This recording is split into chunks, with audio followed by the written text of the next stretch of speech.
Geht da was?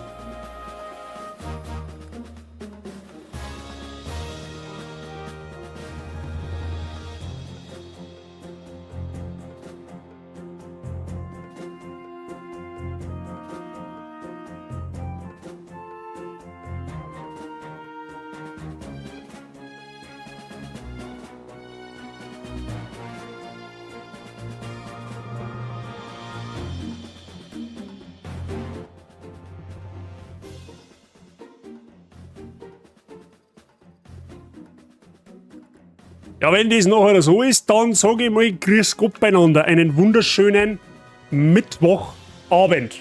Ja, jetzt sind wir schon fast wieder an der gewohnten Stelle, ne, mittwochs. Grüß Gott beieinander. Mr. Cartman, der Herr Billinger, der Herr Gutzufuß, die Frau Semkroweif und die Frau Birgit. Habe die Ehre. Grüß Gott beieinander. Wie geht's euch? Ist alles fluffig, flauschig? Wie schauen wir aus? Haben wir eventuell Bock auf Elden Ring? Ich hätte schon Bock. Ich sag's euch ganz ehrlich, wie es ist. Ich sag's euch, dass ich schon Bock hätte. So quasi. Eventuell kriminell. Weil das ist zwar mein eigentlicher Plan schon wieder massivst über den Haufen geworfen worden.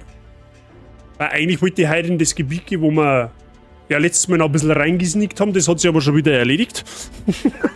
weil ich hab gestern mich nochmal in der Burg vom Messmer umgeschaut. Also praktisch der Feuerboss, der Feuerheini da mit dem Sperren, wo wir auf dem 3. Try gehabt haben. Und ich habe eine Leiter übersehen. Keine Ahnung, wo uns diese Leiter hinführen wird, das werden wir uns anschauen. Ja, vielleicht, keine Ahnung, bringt uns die in einen Bereich von der Map, wo wir noch nicht waren. Und ja, ich habe noch einen anderen Pfad entdeckt, wo ich damals nicht weitergegangen bin. Da wo wir schon mal on-stream gewesen waren. Vielleicht finden wir da auch ein neues Gebiet. Ich weiß es nicht. Aber wir werden es uns anschauen. Wir werden es erfahren. Schaut's mal. Ne? Und das kriegen wir schon irgendwie hin, hätte ich gemeint. Mehr umschauen, mehr in der Welt umeinander reiten und mehr von der Welt sehen, ist bekanntermaßen in Elden Ring immer mehr gut. Weil der Dampfer hat es ja gestern auch schon festgestellt, die Gebiete haben noch nicht umsonst da. Ne? Und wir haben Bock zum Zuschauen. Das freut mich außerordentlich zum Herrn Mr. Cartman. Das ist das größte Lob, was du mir als Mini-Streamer machen kannst. Wurde gerade erträglicher Job, einen Job zu sagen bekommen, wo ich halt war. Sehr schön, das hört man gern. Dann sage ich schon mal herzlich willkommen zurück im Berufsleben. Das ist zauberhaft. Das sagt der wie es ist. Bis auf das, dass mein Bratzen wieder Melodie, das geht's mir eigentlich gut. Was hast du denn jetzt schon wieder angestellt, Mr. Billinger? Du, seitdem du 18 bist, geht's irgendwie rückwärts. Ist dir das schon mal aufgefallen? Du sollst zwar eigentlich erst mit 30 anfangen, dass es bergab geht, ne? So wie bei mir. Also du hast jetzt nicht unbedingt die Außenbahn reißen, aber mit 18 ist das noch ein bisschen früh. Du hast es eigentlich noch vor dir, wenn du mich fragst. Aber ich hoffe, es fällt nicht zu weit. Ja. Du kommst heute in der Früh auf, dann musst du schon mal eine sehr bittere Nachricht lesen. Österreich ist leider ausgeschieden. Das war sehr, sehr unglücklich. Tut mir unfassbar leid für unsere Freunde aus Österreich. Ja, ich hoffe, wir deutschen Kindern das am Freitag ein wenig besser machen. Schauen wir mal. Aber für die Österreicher tut es mir unfassbar leid, weil die haben das sehr geiles Turnier gespielt. Passt soweit, aber momentan so mein Chef ist auch semi-begeistert, dass wir teilweise Mittag daheim sind. Ja gut, da könnt ihr weniger dafür, oder? Wenn nichts zum Liefern da ist, dann könnt ihr es nicht von. Es wird sowieso bald ein Duschtor, das sage ich, es. Ich merke es bei mir in der Arbeit, also aktuell nicht, weil ich ja nicht in der Arbeit bin, aber die letzten Wochen, es ist rückläufig. Und es wird nicht mehr lange dauern, dann tut es mal einen sauberen Duscher und dann fährst du so schnell nicht mehr Lastwagen und dann gehe ich so schnell nicht mehr auf die Maschine. Aber gut, das ist ein anderes Thema, das soll kommen, so wie es kommt. Mehr ist jetzt zwar übergegangen, aber besser als Arbeitslosengeld, das darf ich aber auch schwer meinen. Besser das als gar nichts. Ne? Arbeiten, auch wenn es einem nervt, manchmal, aber arbeiten immer gut. Ich habe übrigens auch im Lotto gewonnen. Ne? Ich habe gestern noch Lotto gespielt, weil der Jackpot sehr üppig war. Ja, es klang leider nicht für die Selbstständigkeit als Streamer, es waren nur 17 Euro. Ne? Aber hey, vielleicht hängen irgendwann einmal 6 Nuller hinten drauf, wer weiß das schon. Vielleicht war das ein Zeichen. Bewundert es ja immer noch, wie lange dass der gestern durchgehalten hat. Ich habe mir dermaßen einen kleinen Finger eingezwickt, dass jetzt noch 2 Stunden noch Blut, wann es Pflaster aber tue. Du hast ja wahrscheinlich, Brudi, du hast ja da wahrscheinlich massivst den Daumen gewetscht. Ich darf mir das an deiner Stelle mal professionell vom Doktor anschauen lassen, weil damit ist. Ich hab mir auch meinen Finger zwickt. Mit einer 350 Kilogramm schwerer. Warum geht denn jetzt da der Sound nicht, ist die Frage. Warum geht jetzt da der Sound nicht, ist die Frage. Ist Triggerfire heute schon wieder kaputt, oder was? Oder hör's ich gerade nicht? Nein, weil OBS nicht ausschlägt. Ich hab keine Ahnung, aber sei Habitäre. Oder habt's denn es gehört? Habt's den Sound gehört? Ich seh's schon. Seh ich schon. Aha, seh ich schon. Ich seh's schon. Das Thema haben wir schon mal gehabt. Das haben wir, da tun wir uns nicht runter. So, jetzt hören wir ihn dann wieder. Hoffe.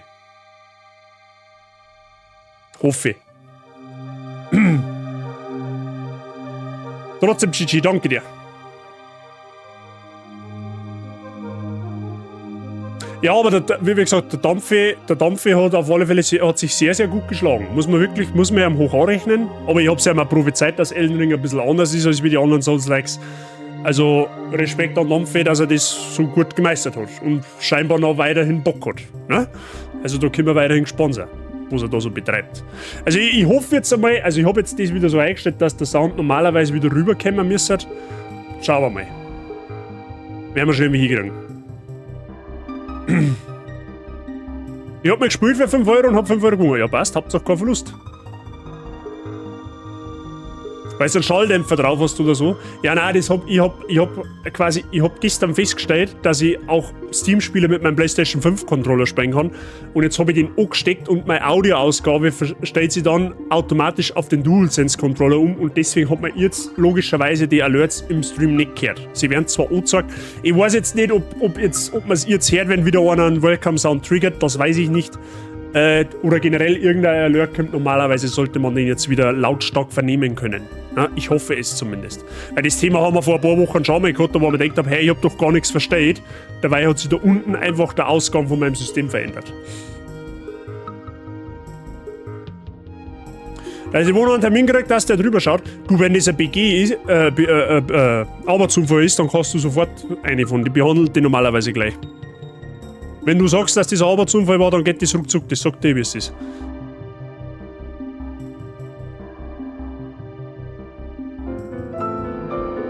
Text das da. Man muss jetzt aus Stream, man muss einfach nur Mr. Verb, perfektes Timing.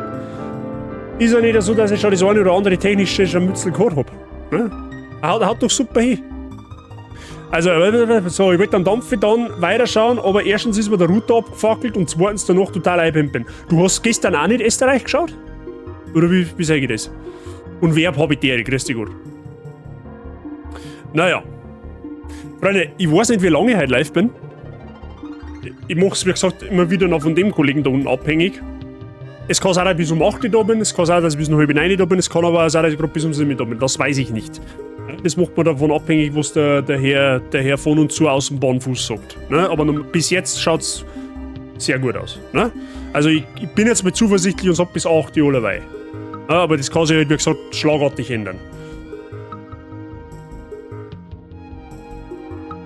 Ich hab's auch nicht gesehen, ich hab's nur heute als Live, das Ergebnis halt quasi in Google, habe ich mir halt angeschaut und dann war ich halt äußerst geknickt, weil ich halt gesehen habe, dass die Türken 2-1 gewonnen haben und ich hätte es wahnsinnig vergund. I ran out of Bazi Emotes, fix. Was? Was, du rennst, dir gehen Bazi Emotes aus, ich verstehe jetzt nicht.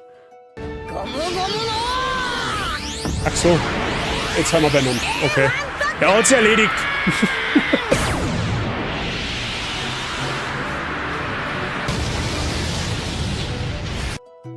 Das hat sich halt dann scheinbar erledigt, weil der Mr. Gut zu Fuß wieder mal die spendablen Hosen anhat. Mr. Gut zu Fuß, zum wiederholten Male in relativ kurzer Zeit vielen lieben Dank, dass du ein weiteres Mitglied in die Bazi-Gang holst, in dem Fall die Semcro-Wife. Ja, was soll ich sagen? Wifi weiterhin willkommen in der Bazi-Gang, du weißt das eh, wie es läuft. Gut zu Fuß, vielen lieben Dank. Der Gut zu Fuß, der schleudert momentan Gifted Subs aus, dass du sagst, gibt's das. So war es aber nicht gemeint. Das wissen wir, glaube ich, alle, aber der Gut zu Fuß ist halt einfach ein herzensguter Mensch. So nennen wir das Kind einfach beim Namen. Nennen wir das Kind einfach beim Namen. Ist halt einfach so. Jetzt machen wir das auch mal ein wenig leiser, weil du mich nicht so schreien.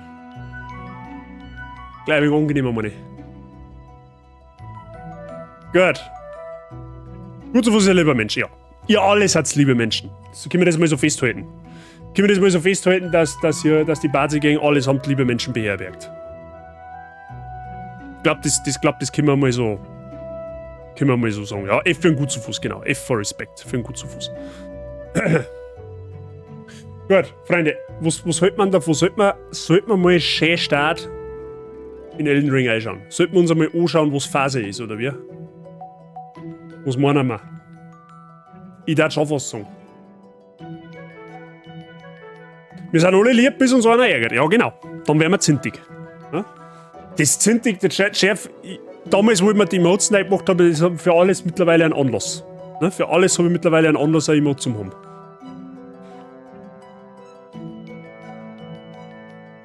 Ja, bei uns haben die Zigeuner nach Amstettner Schönheiten der Bauwerke verschandelt. Nachverfolgen, ja gut, das wird schwierig bei so ein paar hundert Geschubs. Ja, das sind keine Geschubs mehr, das sind einfach die Geschubs, das ist kein Ausdruck, das ist ein positiv. Geschubst ist man ja, wenn man positiv influenced ist, ne? Geschubst ist ja kein Ausdruck von Negativität, wenn man das mal so sagt. Ich sage jetzt nicht, was ich mir denke, weil sonst unterstellt man noch einer was. Eher unflauschig. Ja, das ist ja, um es freundlich auszudrücken. Um es freundlich auszudrücken, das ist unflauschig. Da hast du recht. So, dann machen wir da mal leise. Da machen wir, ja, ist schon gut. Da machen wir zu, das passt ja jetzt schon. Und da machen wir auf. Und da schalten wir um. Und dann soll es hoffentlich passen. GG an die Türkei, aber so macht man sie auch kein Freund. Nein, so nicht. Man kann feiern, man kann sauer ein wenig rauslassen, kein Thema. Aber es soll keinen anderen Schaden davon tragen. Das ist. Schau, sowas gibt es im Tennis zum Beispiel nicht.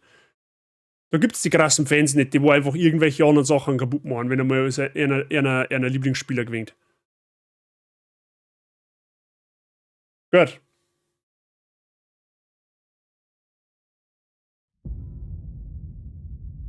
Freunde der Sonne. Da warten wir wieder mal.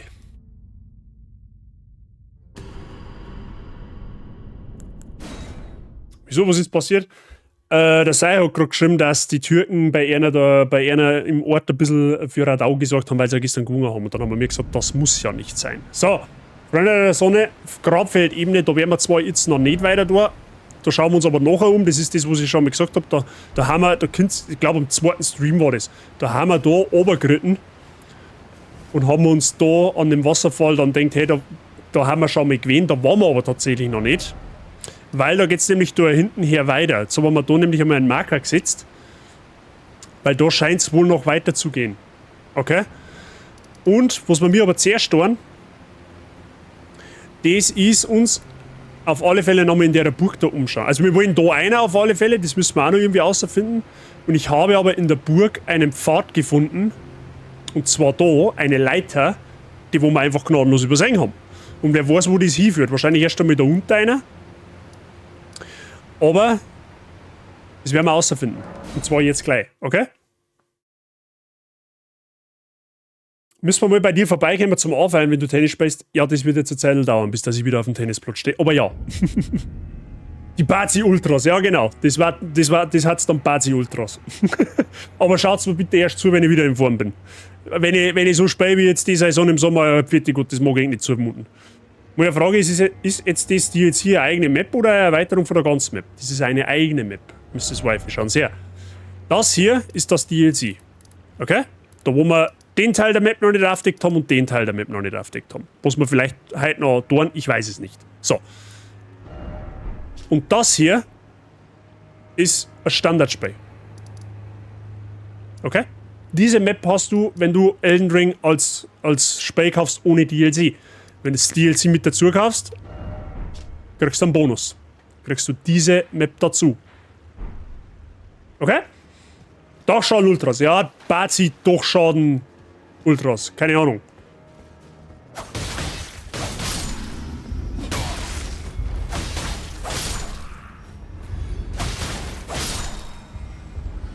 Ja. Man kann auf der alten Map rumlaufen. Ja, ja, klar. Ich kann jetzt hergehen und sagen, ich mag noch zum Maingame zurück. Das kann ich jederzeit tun. Du kannst zwischen die Maps jederzeit total unkompliziert hin und her springen. Das ist kein Problem.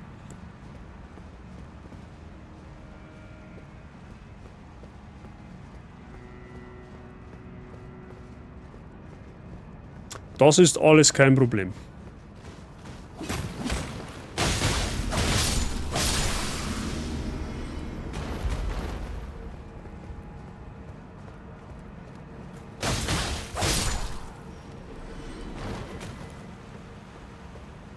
Da kniet auch noch hin. Oh, oder ne. Ah, Schnauze. So, Freunde der Sonne, ich geb's zu, das hätte man sehen können, aber die habe ich übersehen. Da bin ich ganz ehrlich. Schön mit Pyrotechnik, ein fetter Kurio, mit dem geschubst. Ah, mit Pyrotechnik auf dem Tennisplatz, da machst du keine Freund, das garantiere ich. Tennis ist ein sehr ruhiger Sport, da wo die Zuschauer sich still verhalten. Ne? Außer wenn es einen Punktgewinn gibt. Dann kann man natürlich schon jubeln und seine Freuden teilen. Aber ansonsten ist Tennis an und für sich ein ruhiger Sport. Da bist du mit Pyrotechnik nicht gut beraten. Und habe die Ehre, King of Barbecue, du warst dann auch mit dort, das freut mich. Aha, da schnell, da gibt's einen versteckten Pfad.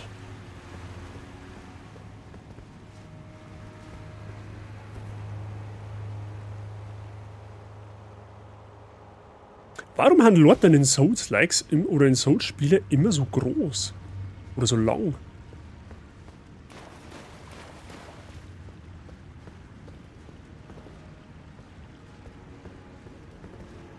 Okay, da ist ein Gemälde drin. Gemäldegebiet der Drachen. Okay, und das war jetzt da alles, oder was?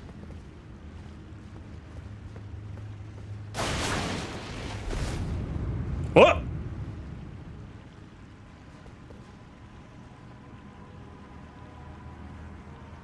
Oh, leck, wie soll ich denn da drauf kommen? Da ist einfach ein Hidden Wall. Ja gut, das war jetzt, gib ich jetzt zu, das war jetzt aber höchst auffällig mehr Dusel als Verstand. Das war jetzt eigentlich nicht beabsichtigt, aber okay, nimm mehr.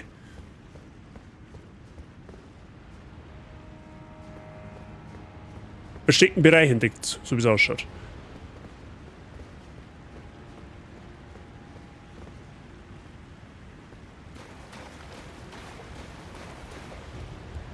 Das ist im Sarg rasten.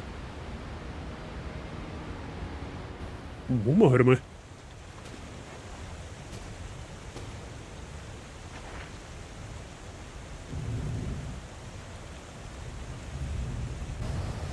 So, DLC vorbei, oder was?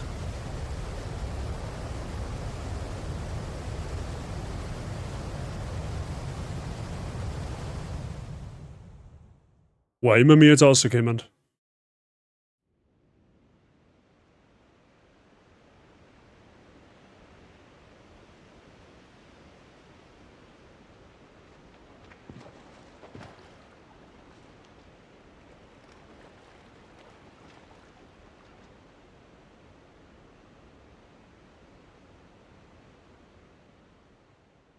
Kommt Fußball nicht ursprünglich auch aus England?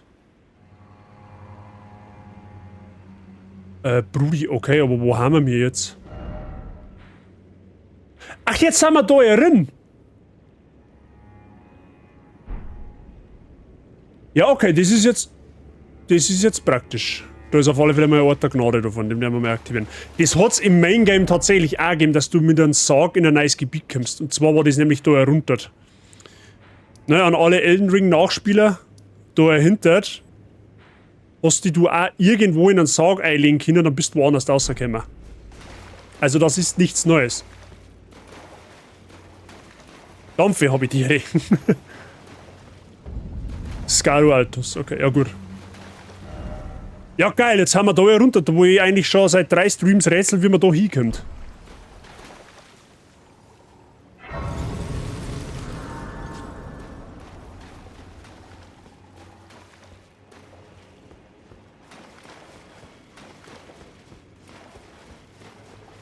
Dort schauen wir mal, was es da noch gibt.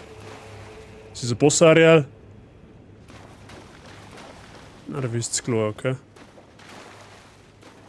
Und da gibt es sonst auch nichts, oder was? gleich mit Mauern anschauen. Das ist mir schon wieder...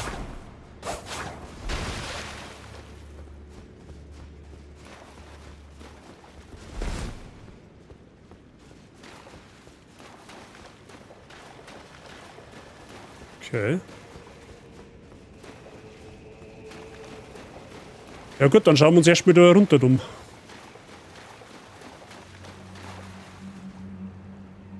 Ja, da leben wir Macheclubs eher ruhiger und mache mit Fangesehen. Beim Fußball? Ich glaube, ich kenne keinen einzigen Fußballverein in England, da wo nicht geschrien und gesungen wird. Ofengesicht, okay.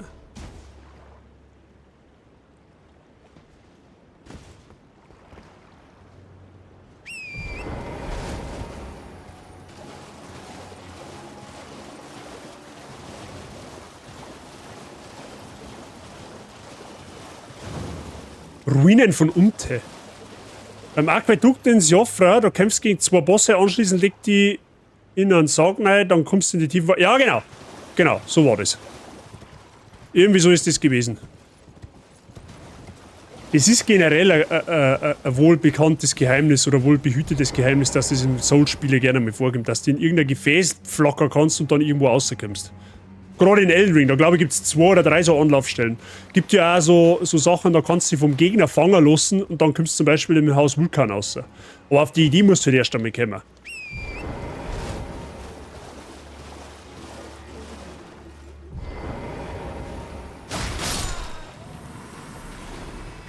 Da oben ist Loot, okay, wie kommen wir da hin? Da kommt man so hin, okay.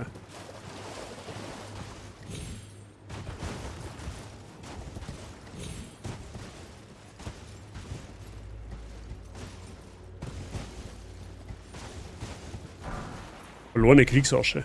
Was auch immer die bringt.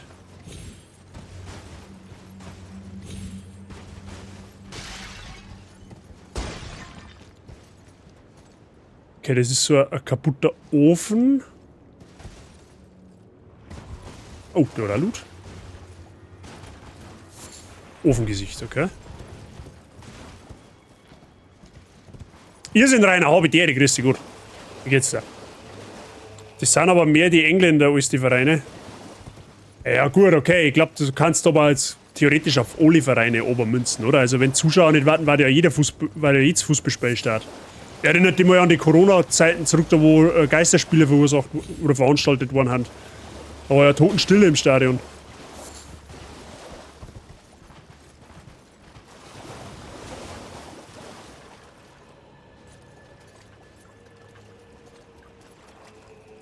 Ja gut, so genau schaue ich nicht drauf, weil Fußball verfolge ich so eigentlich nicht wirklich. Also wenn halt einmal so ein Geplänkel ist mit Europameisterschaft oder Weltmeisterschaft, dann okay.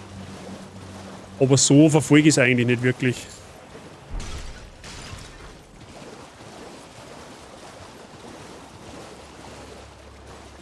Da kommst du auch noch irgendwie auf, oder?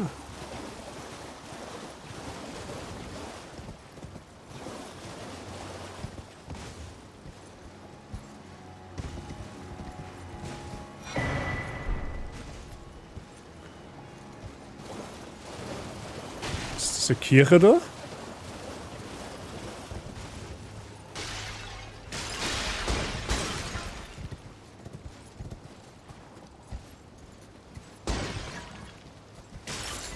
Ist was Blut?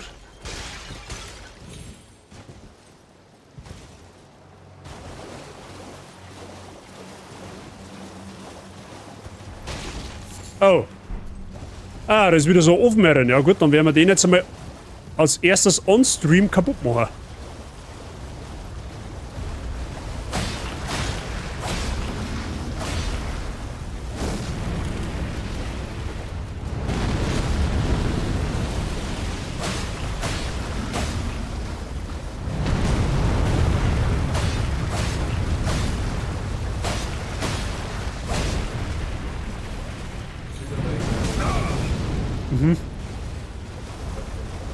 Gut, dann aber.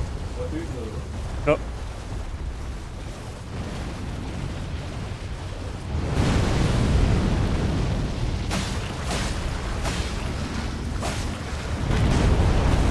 Die sind eigentlich relativ easy, wenn sie keine Rüstung nicht haben.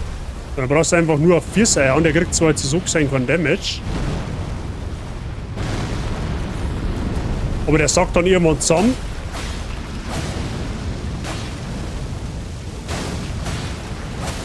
So, das ist jetzt Nummer 1.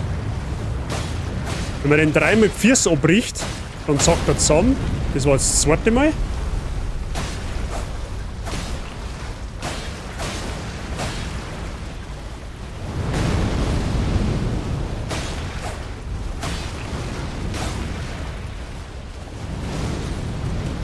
Solange wir auf dem Plätze sitzen bleiben, ist der ziemlich easy.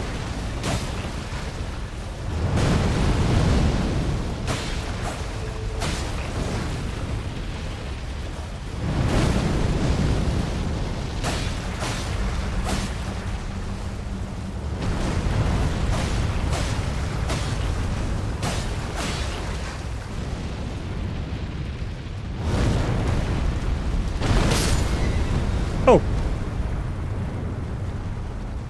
Okay, jetzt gibt es ein Problem.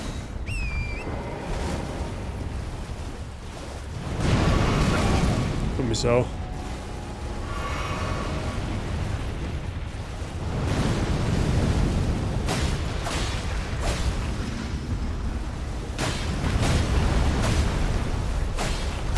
Mengen Sie bitte, Dankeschön. So, jetzt fällt er um. Jetzt hat man ziemlich lang Zeit, dass man auf seinen Kopf geht. Jetzt liegt er genau da davor, mich zu verarschen, oder was? Ja, okay. Doch nicht easy, weil jetzt liegt er genau so dumm da, dass ich ihn nicht cricken kann. Okay, wie unglücklich... Ah, warte mal. Jetzt sehr gern. Also mal die schauen, dass ich da wieder rauskomme. So, der hat jetzt schon guten Damage gekriegt. Das muss man genau 2 Mal schaffen. Dann ist er hin. Dauert ein bisschen, aber...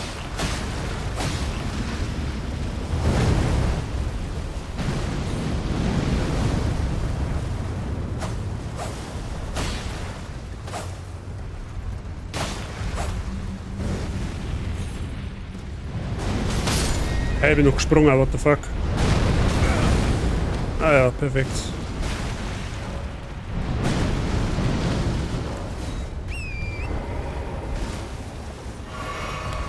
Das Ding ist, die machen halt sehr viel Schaden.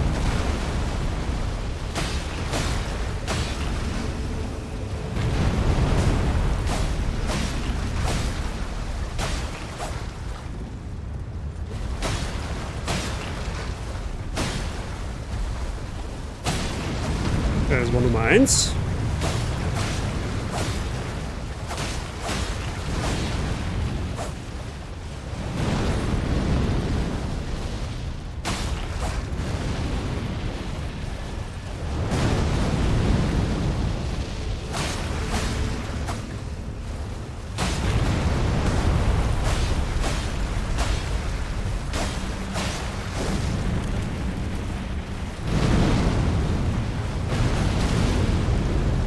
Fuck, das trifft.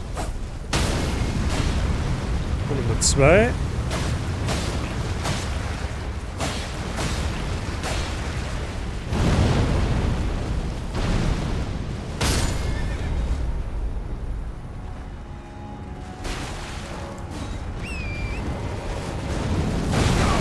perfekt.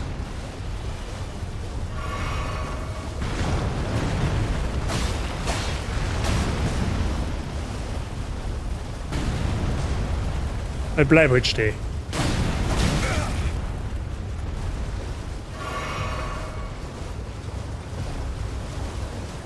Sind ein wenig lästig.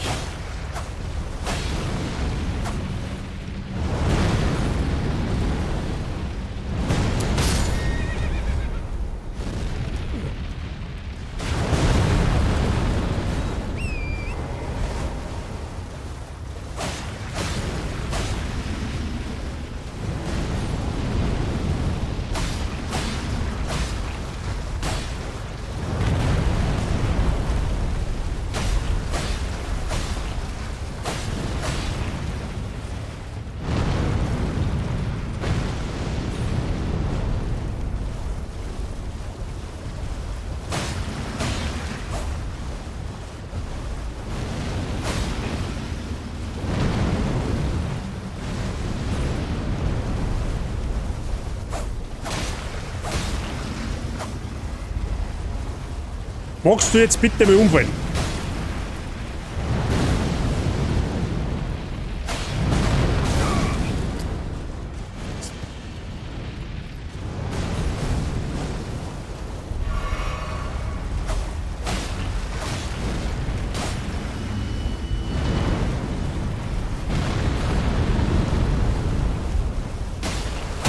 Ja, herzlichen Glückwunsch. Das hat aber jetzt auch lange gedauert, gell?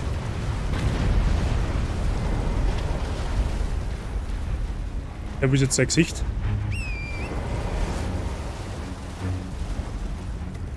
Da ist.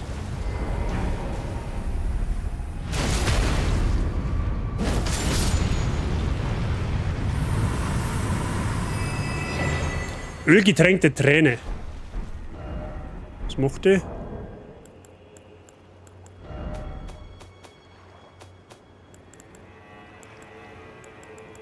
Überzieht den Arzneigemisch-Gegner in der Nähe mit Öl.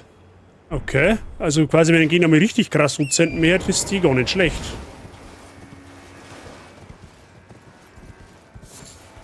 Wieder Ofengesicht.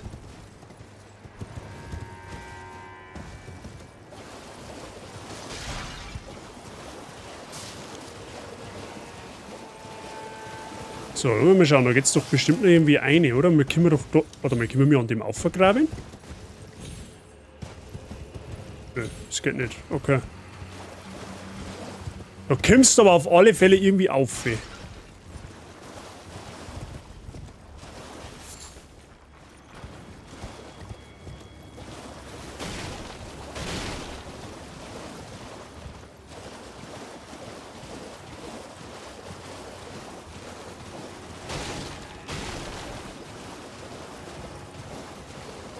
Müsste jetzt auch irgendwie reinkommen da, oder? Aber wie kommst du jetzt da rein, ist die Frage.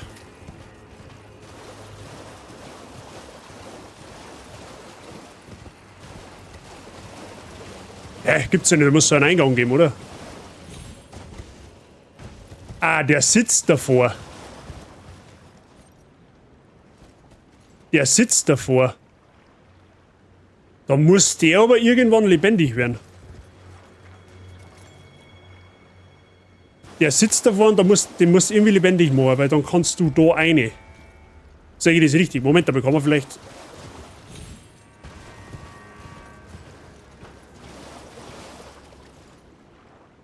Außer man kann über ihm drüber springen, das kann natürlich auch sein. Moment.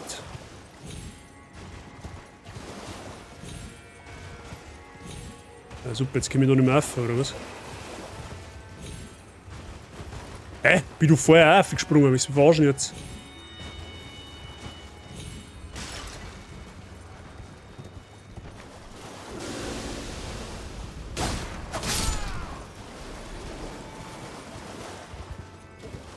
Ich geh nicht von da auf, ist ja mir wurscht.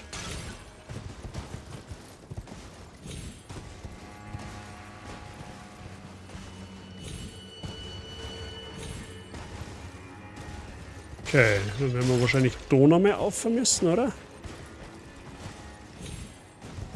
Da kann man da reinhupfen dann. Das geht nicht, okay.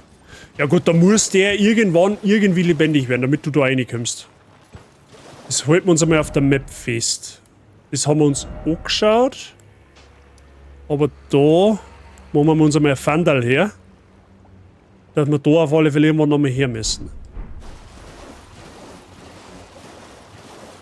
Schauen wir mal da hinten weiter, was es da noch gibt.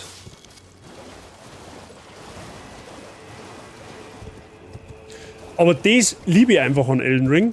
Weil du meinst, du hast alles gesehen. Und beim zweiten und dritten Mal vorbeischauen, findest du doch nochmal irgendetwas.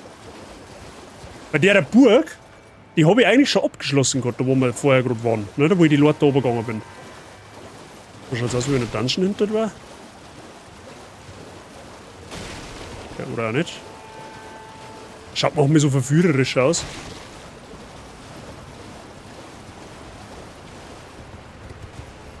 Ist da ein Ort der Gnade? Ja, tatsächlich.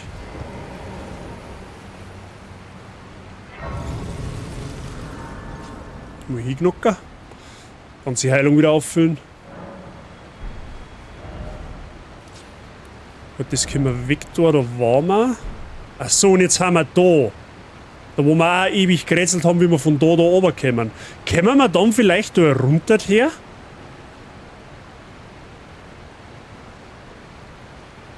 Da schaut's auch noch so verdächtig aus, wie wenn es da noch was gab. Da müsste man auch noch mal herschauen.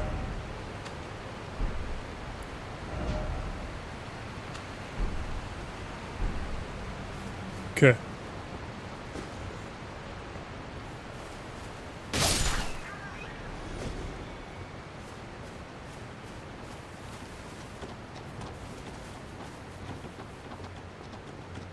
Das schaut schon geil aus, aber da unten gibt es halt auf alle Fälle auch noch ein Gebiet. Das ist so krass einfach.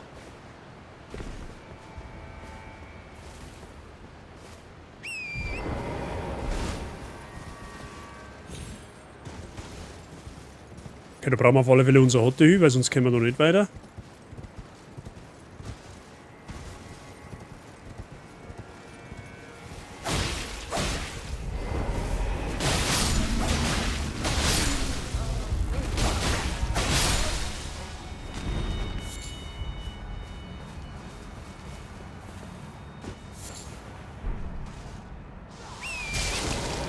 Will ich erst angespielt oder was? Boah, du dumme Sau. Wie er mich halt einfach gnadenlos von der Luft fischt. Wie er mich halt einfach gnadenlos von der Luft fischt und mich dadurch abstürzen lässt. Weil das, wenn du in der Luft trifft, dann stehst du quasi. Das dumme Insekt ist verflucht.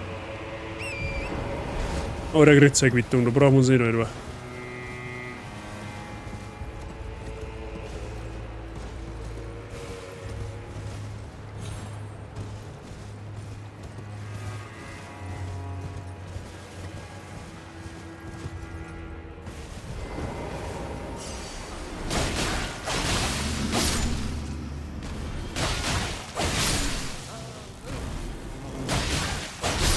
Scheiß Mistflying. So, du Arschgeburt da Enter.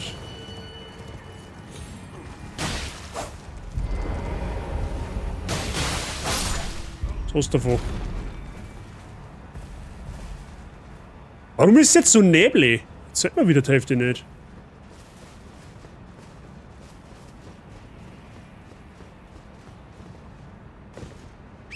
Okay, da können wir auf alle Fälle so nicht weiter. Fliegenschimmel.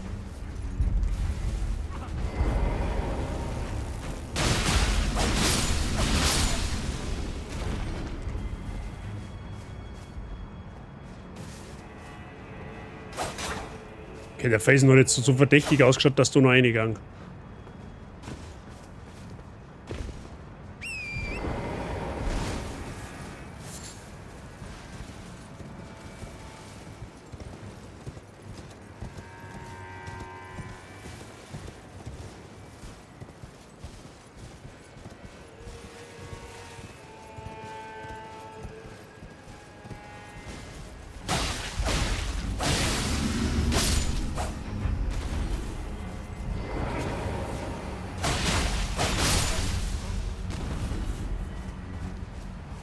Okay, da geht's um mich.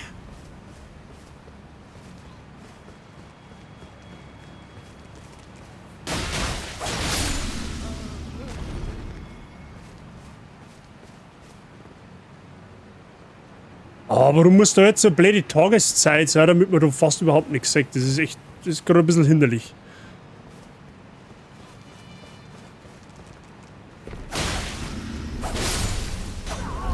Mal weg.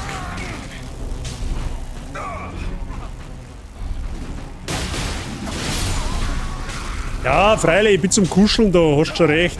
Verpiss dich, du Arschgeburt. Haben wir's jetzt dann? Habt's mir jetzt über den Haufen verkuschelt? Was ist jetzt mit euch?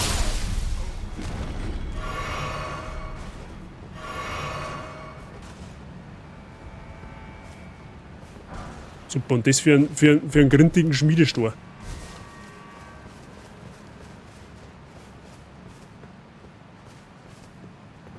Oh, da unten ist auch ein Ort der Gnade. Gut, da stehe ich aber gnadenlos, wenn ich mit oben fallen lasse.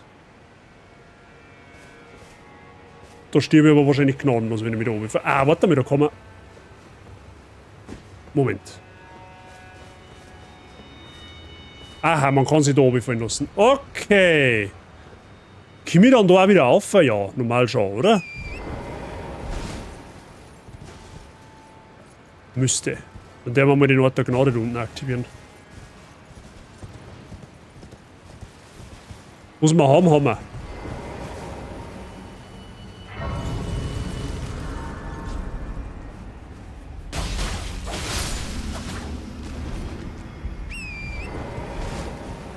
Da müssen wir uns da oben, da ist noch mal rechts weggegangen. Okay, ich komm da doch nicht mehr auf. Fuck! Gut, aber ist egal, ich komm da glaube ich auch um mich.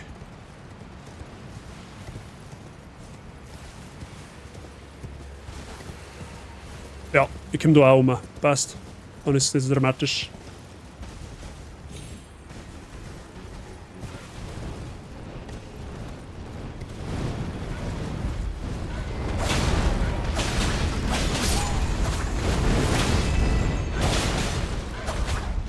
Aber warum immer gleich so fein Wege?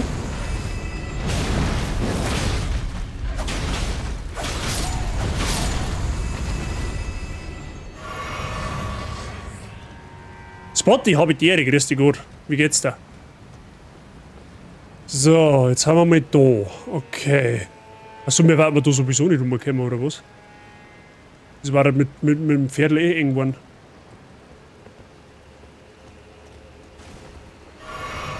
Alles fit bei dir? Danke, alles Bestes. Bei dir alles gut? Ja, soweit. Ich kann nicht lang. Soweit alles zauberhaft. Haben wir schon schlimmere Tage gehabt, sagen wir es mal so.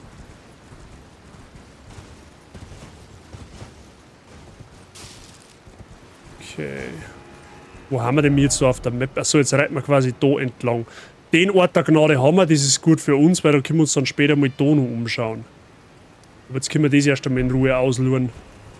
Und es geht noch irgendwie weiter oben. Das geht auf jeden Fall auch. Erst einmal da entlang. Aha, da unten ist ein Mausoleum. Das heißt, da ist ein Boss drin, ein optionaler. Die Frage ist nur, wie kommt man da oben? Werden wir bestimmt auch noch herausfinden.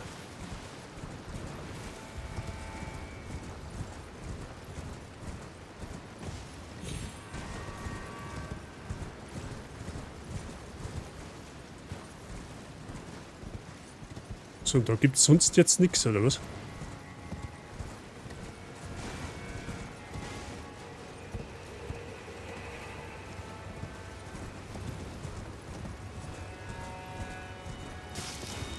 Okay, scheint so zu sein. Ah, da unten ist noch Loot. Ah, da kommt man oben. Trockenblattsiegel. Ist das ein Talisman?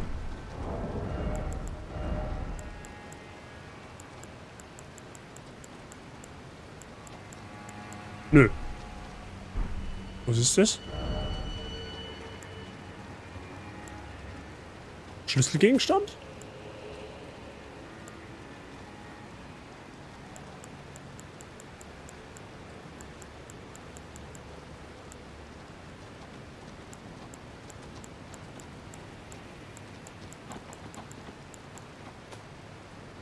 Hey, was ist das jetzt?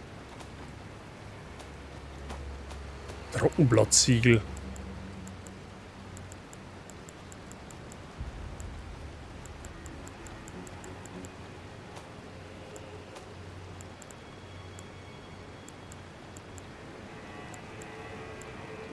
Ist auf alle Fälle ein wichtiger Gegenstand gewesen.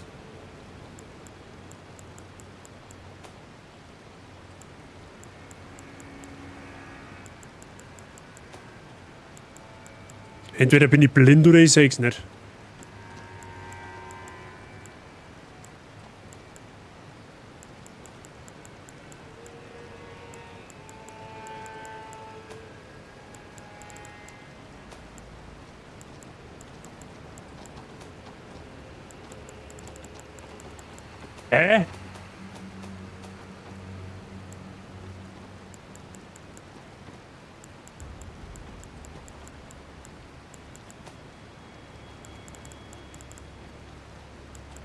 Das ist schon mal, das ist Rüstung.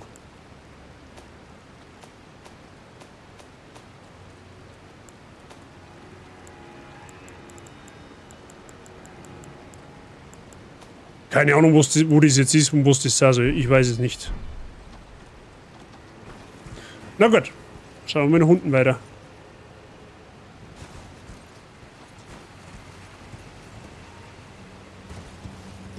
Wenn wir da nach hinten gehen. Weil von da haben wir quasi mehr oder weniger gekommen, aber halt von da oben her.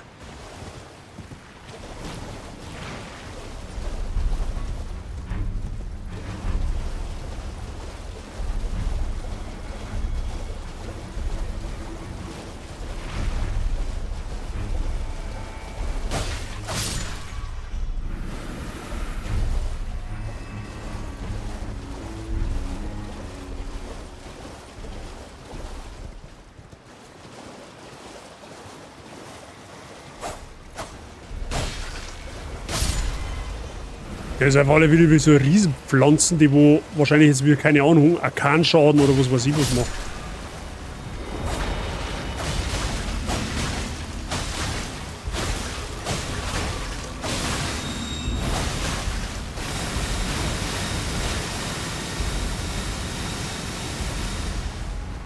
Achso, der ganze Wort? Ja, okay, GG dann.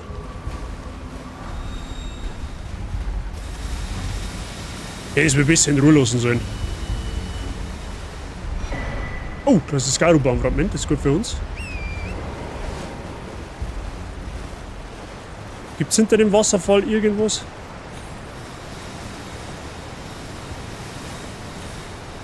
Nö, okay. Dann haben wir da nichts mehr.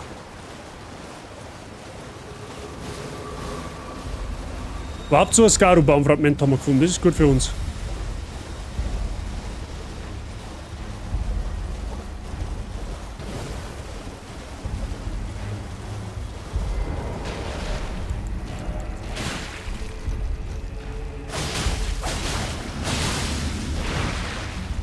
So, das sind die Schleimis, die wo so stark tanky sind.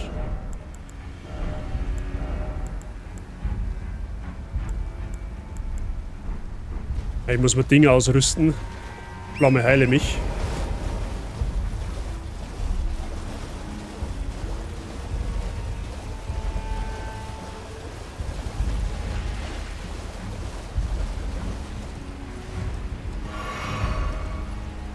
Okay.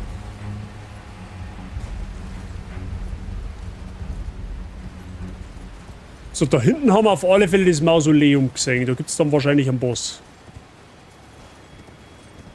Schauen wir uns erst mal da noch um.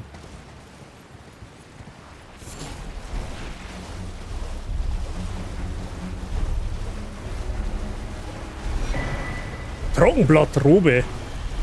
Okay, es ist vielleicht doch eine Rüstung.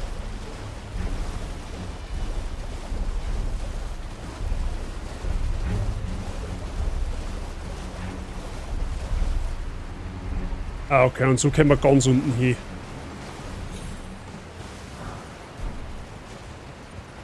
Und da oben von dem Ort der Gnade wahrscheinlich, oder? Jetzt da mal herschauen.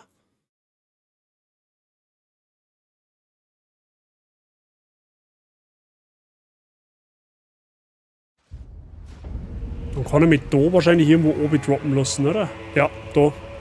So komme ich dann nach unten. Okay, nice, das ist gut. Dann können wir das Gebiet quasi dann auch erschließen, sozusagen. Und dahinter geht's noch weiter oben, da jetzt über meinen Kopf. Das heißt, wir können das ganze Gebiet dann mit der Zeit erforschen, das ist ganz gut. Aber jetzt möchte ich erstmal noch da hinten schauen, weil da ist in ein Mausoleum eingegangen, auf jeden Fall. Beziehungsweise komme ich auch von da oben eigentlich, oder? Noch Adam und Riese.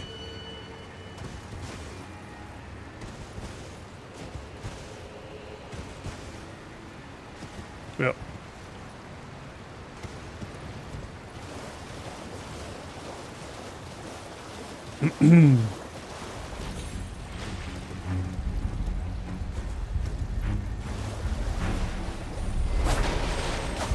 Halt, hier geblieben.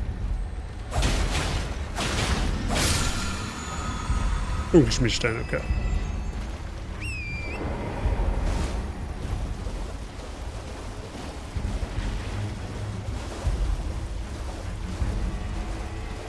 Ja, dann schauen wir mal, was da drin ist. Beziehungsweise da noch Meluren. Okay, da gibt es dann nichts mehr. Passt. Östliches namenloses Mausoleum. Okay, da ist ein Bosskampf drin, auf jeden Fall.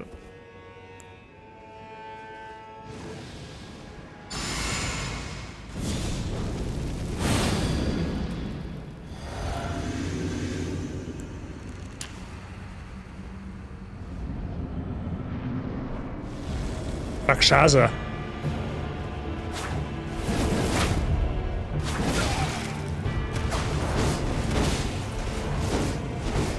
Die hat ziemlich lange Waffen.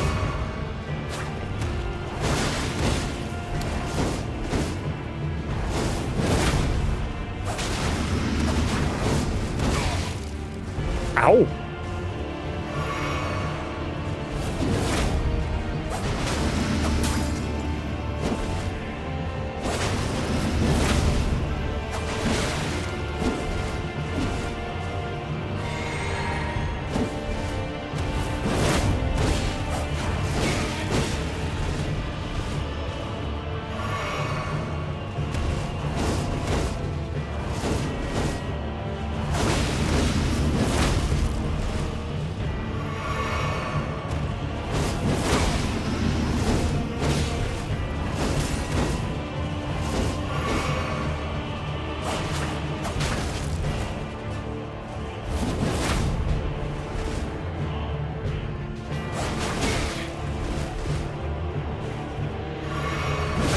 Macht auf alle Fälle sauber schon.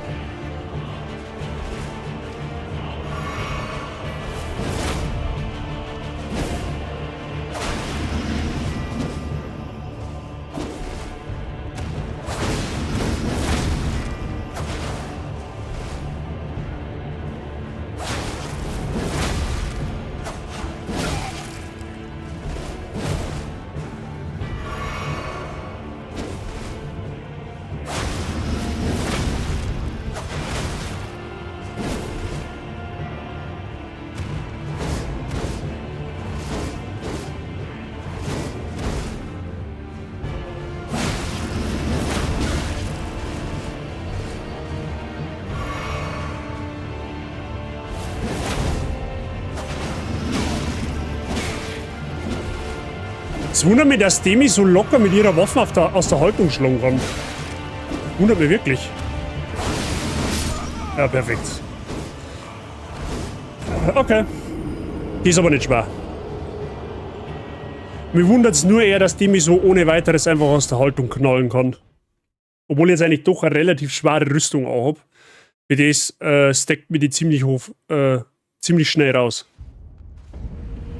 Aber der ist nicht schwer, der ist easy.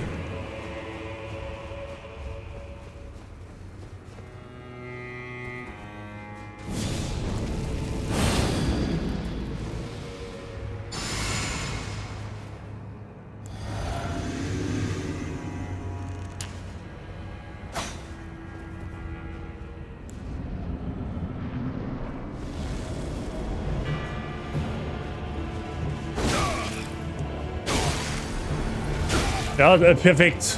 Das heißt, perfekt. Das ist top. Das hätte nicht besser laufen können jetzt. Ja, der muss...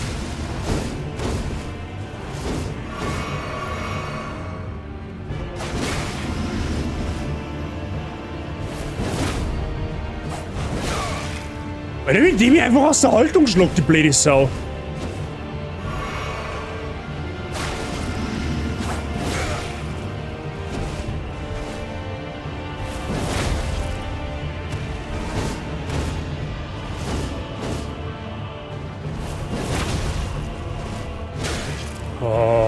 Die hat da wieder eine Range, das du sagst.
Ah, danke Kamera, das war wieder zauberhaft von dir.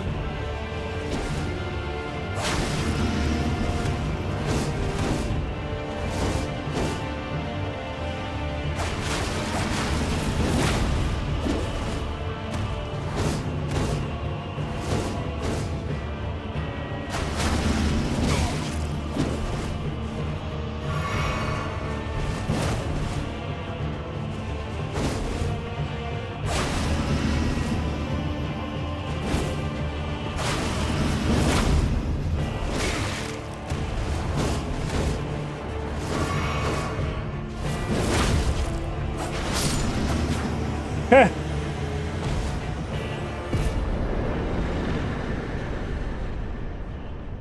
Nein, 1000. Großkatana. Das komplette Rüstungsset. Okay. Mr. Willinger, oh, jetzt ist soweit. In die Hall of Fame will er aufgenommen werden. Das werde ich machen. Mr. Billinger, geben Sie mir dazu Zeit bis nach dem Stream. Herzlich willkommen in der Hall of Fame und vielen lieben Dank für deinen langen Support durchs Zuschauen. So, wir haben eine neue Rüstung, die natürlich wie üblich deutlich schlechter ist als die, wo wir mir tragen, ist eh klar. Aber wir nehmen sie mal mit und eine neue Waffe haben wir auch gekriegt.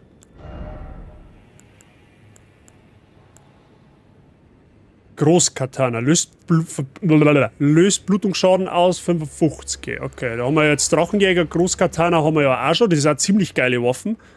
Die haben wir auf 10 hochgepusht. Die skaliert aber ziemlich scheiße, wenn ich ehrlich sein soll.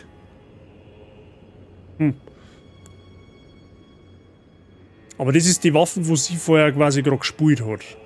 Grasschneider ist die Asche auf dem Ding, okay. Ja, okay. Dann haben wir den Boss auch schon mal. Perfekt. Easy.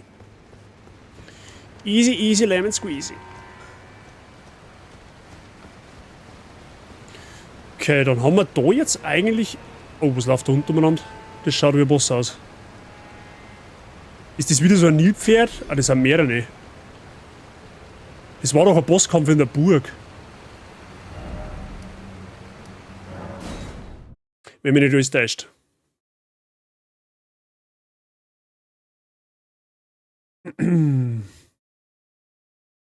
Ja, Stunde im Spiel und schon wieder einiges gesehen, gell? So, jetzt schauen wir mal, dass wir da oben kommen.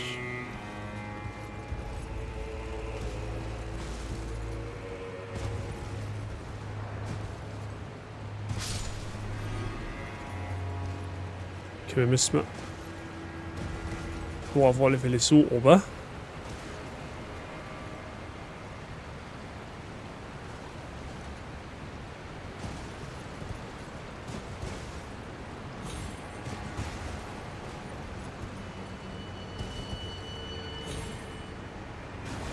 Okay.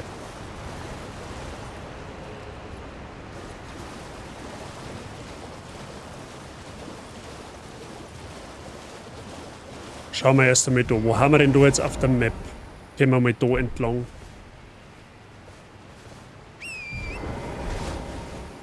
Schon schön. Schon schön. Kann man nichts sagen. So, da geht's dann noch mal weiter. Ach du Scheiße, Alter, wie weit geht's denn da nur oben? Das ist so irre. Da kommt man einfach nur weiter oben.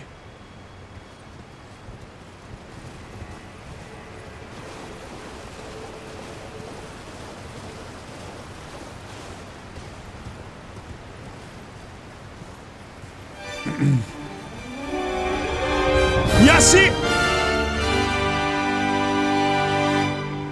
Ja, grüß Gott benannt. Danke dir für deinen Raid. Habe ich dir die Price, habe ich dir die Prof. Hi, Sabi, habe ich dir die Panda Bär. Grüß Gott benannt. Und ja, sie ist auch da, ist ja selbstverständlich. Vielen lieben Dank für deinen Raid. Happy, habe ich dir die. Wie war Dave the Diver noch? Habt's sauber gedived. Ich hoffe doch. Ich hoffe doch, ihr habt sauber gedived. Mit dem Dave. Wie geht's euch? Schön, dass du hat's. Willkommen zum Elden Ring Backtracking Stream. Also, das haben wir zumindest einmal vorgenommen. Ebbinghausen, danke für dein Following. Hab ich dir. Leute, checkt's die Yassi mal aus, wer es noch nicht da hat. Also wer die Yassi noch nicht kennt, der sollte das schleunigst nachholen. Ne? Gerne mal draufschauen, Following da lassen. Spielt mittlerweile auch Elden Ring und Souls-Likes. Ja? Macht momentan so einen Mix aus allem. Ein bisschen Dave the Diver, Elden Ring. Beat Saber, meine, fangen wir Freitag wieder an, habe ich gesehen. Also gerne mal draufschauen und ein Herzl da lassen. Für die mich noch nicht kennen, ich bin der Bazi, ich sprich ausnahmslos Niederbayerisch. Also wenn ihr die Yassi versteht, müsst ihr mich eigentlich auch gut verstehen können. Von daher fühlt euch herzlich willkommen und macht es euch bequem. Einen schönen Abend an euch und schön, dass du hat's. Mir zocken wir heute Elden Ring. Das ist momentan mein Hauptprojekt. Das läuft eigentlich momentan jedes Mal, wenn ich streame. Aber ja, wir haben uns heute vorgenommen, neue Gegenden zu erkunden. Und wir haben jetzt gerade eben herausgefunden, wie man in das Gebiet da runterkommt. Da schauen wir uns jetzt noch ein bisschen um. Und dann sagen wir schon, ja, ich wollte dann eigentlich da noch weiter schauen, da runter irgendwo. Aber das werden wir dann rausfinden. Wir machen uns da keinen Stress. Und ja, wenn es Fragen gibt, einfach einen in den Chat damit. Es sind eigentlich 12, aber Twitch sagt, nee, wie was Twitch sagt, achso. Also für die 3er Streamstreak, vielen lieben Dank dafür. Auch wenn es 12 haben, dann trotzdem danke.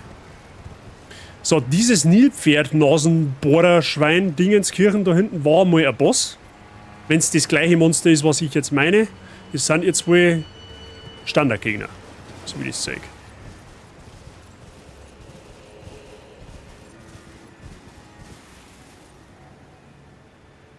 Oh, du hast der erste Stream versammelt? Das glaube ich, werd's dir verzeihen, Mr. Seitsching. Servus, die Elden Ring sucht ich's. Ja, ich bin süchtig, sucht's mir einen Therapeuten. Ich kann's nicht ändern. Ich kann es nicht ändern, ich stehe zu meiner Sucht. Ne? Ich vertusche sie nicht, ich verharmlose sie nicht, aber ich bin massivst Elden Ring süchtig. Ich kann mir nicht helfen.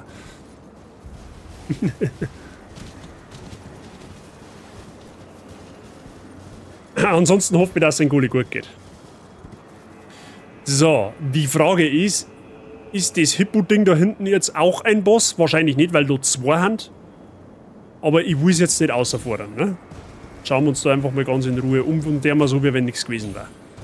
Weil da scheint es so an und für sich nicht wirklich was zum geben, wenn ich es richtig sage. Vielleicht findet man noch einen Dungeon oder sowas. Dungeon da ich tatsächlich jetzt nicht irgendwie fühlen, ich weiß nicht. Wir luren einfach einmal. Wir luren einfach mal und dann sehen wir schon. Das ist der Aggressionsweltschweindel. Thomas, hab ich dir. Jetzt hau ich ab, du blöde Sau, du Seitenkreislige. Wo ist er denn jetzt? Ich stich dir an. Sag ich dir doch. So, deine Bestienknochen kannst du mir auch gleich her. Thomas, hab ich dir. Ja, sehr fleißig am Erkunden. Wir finden immer mehr raus. Wie man in Gebiete gelangt, wo ich vorher nicht gewusst habe, wie man da hingelangt. Wobei es heute mehr Dusel als Verstand war.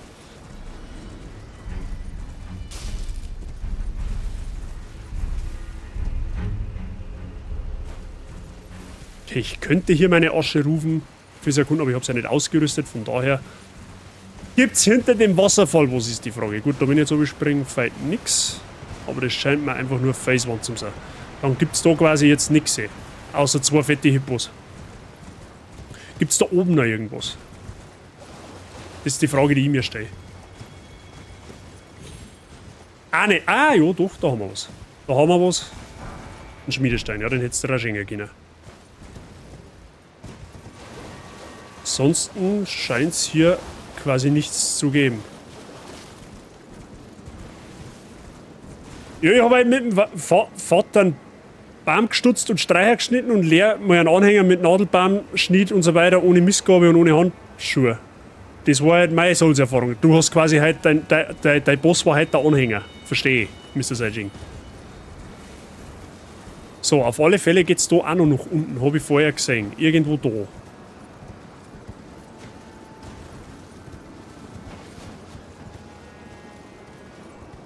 Irgendwo da geht's noch nach unten. Da geht's noch nach unten. Da hinten geht's nirgendwo hin, oder?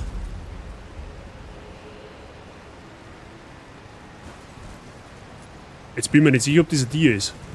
Muss ich jetzt einmal schauen. Sorry, aber das muss ich auschecken.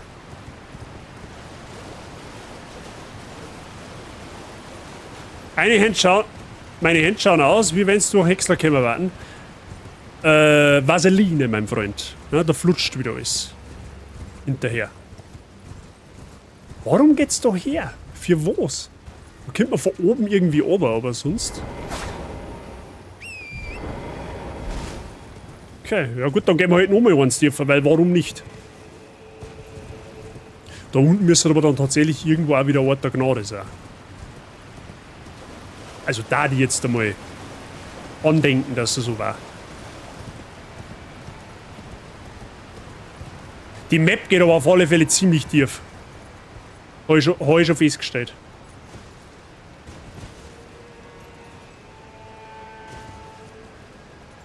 Oder Schaumbad, ja, das funktioniert auch.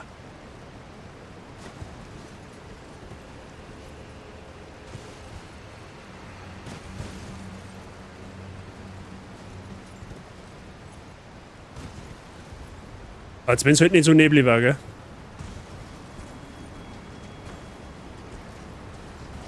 Ja, wenn natürlich der Pausenclown auch schon wieder da ist, dann jetzt sind die schon wieder wie vorne.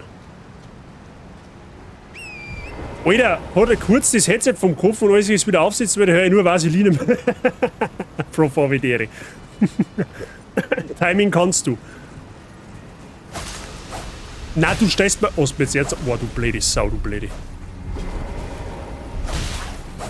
Ich hau einen Zombie ein Schnitzel, ich sag's euch.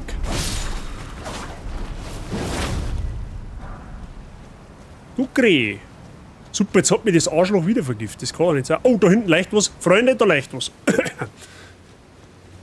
Da tut was leuchten.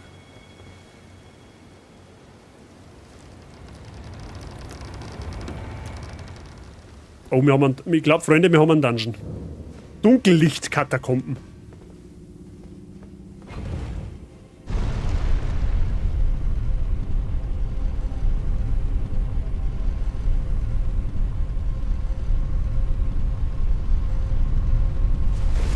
Freunde, it's Dungeon Time.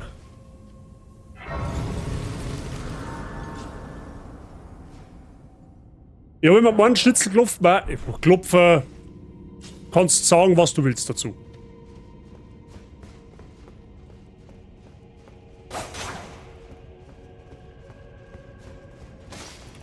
Dunkellicht-Katakomben, sagt er.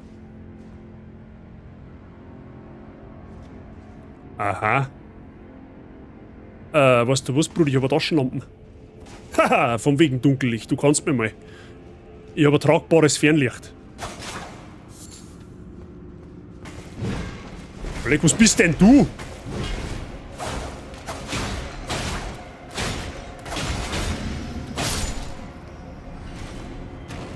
Bist du eine Regionalform Somflora oder was? Typ Gestein? Ich habe die schon wie, ich glaube, Assi war gestern auch. Weil wir aber der. Es hat halt echt legit ausgeschaut wie ein Sonnenflora. Da. Gesteinsform Sonnenflora. Für unsere Pokémon-Freunde. Ach, warum muss es jetzt da wieder finster sein, da? Jetzt war es gerade so schön hell.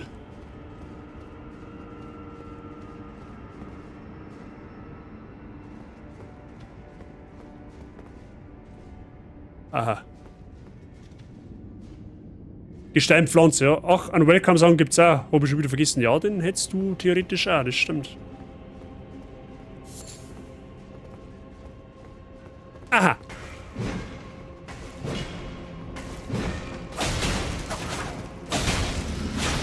Sitz. Oder Platz.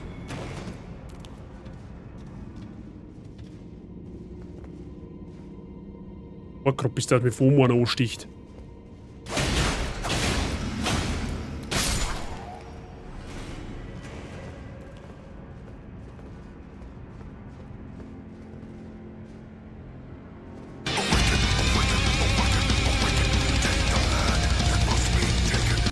Bestimmt nicht am Gruselfaktor, wahrscheinlich Lucky Habitäre.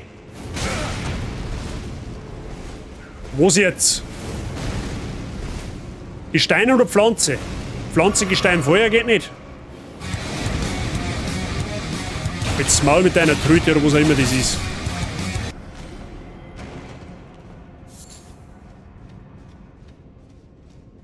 Oh, leck, das ist schon wieder so verwinkelt. Ich will das nicht. Oh, da ist ein Hebel. Was ist passiert, wenn man den Hebel hebelt?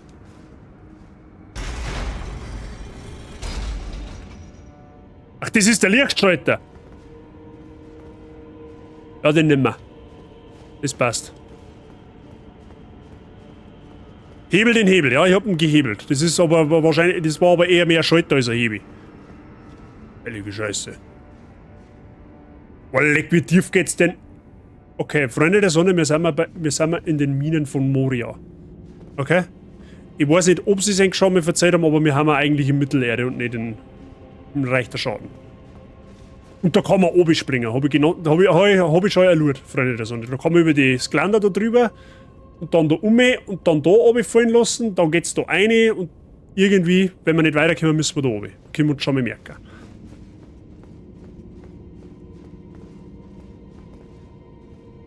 Gut, oder wir gehen einfach über die Leute oben. Das war in Madison schon eine gute Idee. Ich verspüre irgendwie das Bedürfnis da, wenn nicht vorbei zu lassen. Was? Ich verspüre irgendwie das Bedürfnis da, wen nicht vorbei zu lassen. Hä? Wie? Das check ich jetzt nicht. Bist du Freund oder... Ja, wahrscheinlich nicht.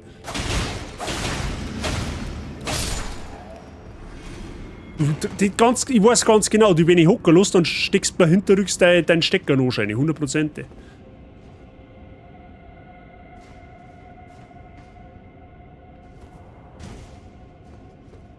Hab die genau gesehen, brauchst du gar nicht so stark reden.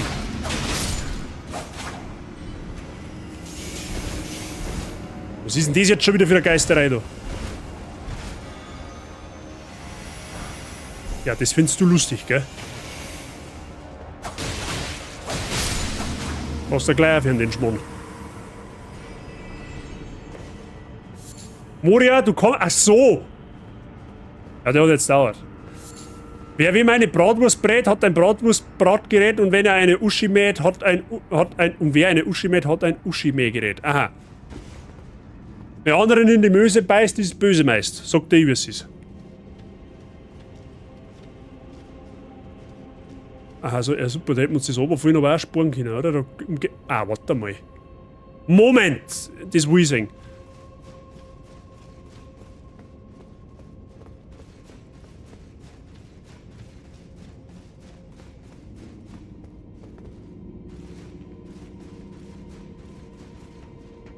Ich weiß ja jetzt übrigens, warum der Sound nicht mehr geht, weil ich die Datei irgendwie scheinbar versehentlich beim Ausmisten von meinem PC geschmissen habe und ich hab die Datei leider nicht mehr.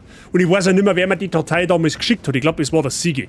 Deswegen geht das GSC Hubst jetzt aktuell nicht. Also sollte irgendwer von meinen Mods diese Datei haben, möge er sie mir bitte zukommen lassen. Dann kann ich das nämlich wieder reparieren. Verstehst du, wie ich meine?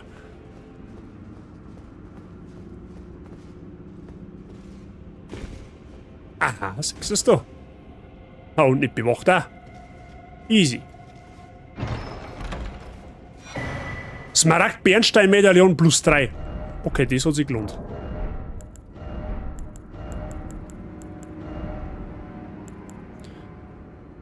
Erhöht die maximale Ausdauer bis ans Äußerste.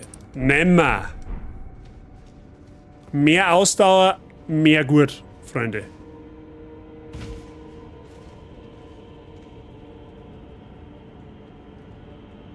Du kannst bei Leuten nach Datei suchen, da muss ich mal schauen.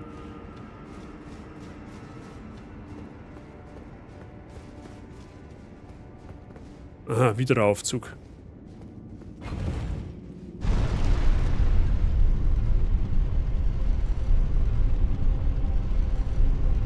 Fuck, ich hätte vielleicht einmal schauen sollen, ob ich meine Seelen ausgeben kann. Da war mit Sicherheit schon ein Aufstieg fällig, oder? Oh, aber du fällst noch ein wenig.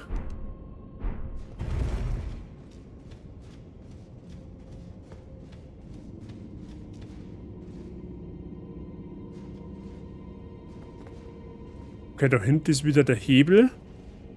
Der, wo das Licht anmacht.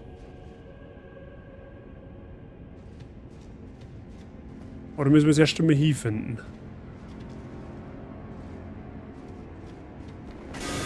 Ich wollte gerade sagen, irgendwo steht jemand, der wo mich dann gnadenlos anspringt.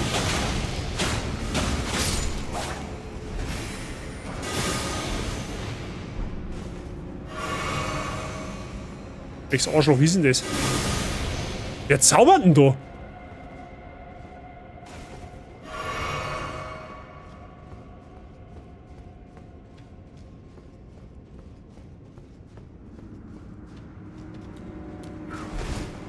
Nein, für das Ding nicht einmal dran.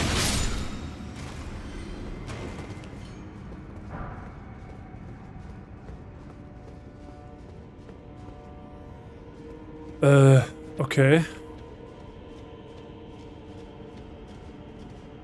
Aha.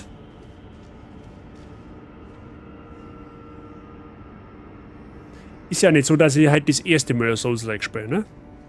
Hey, Sie können runterkommen, hallo.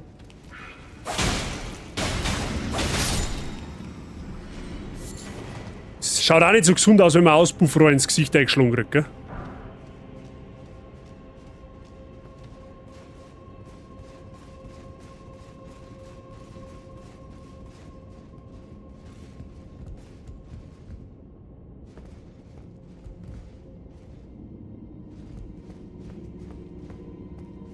Ja, gruselig ist das schon, gell? Uns erst einmal ein Licht. Extra da und schon wird. Boah, leck wieder.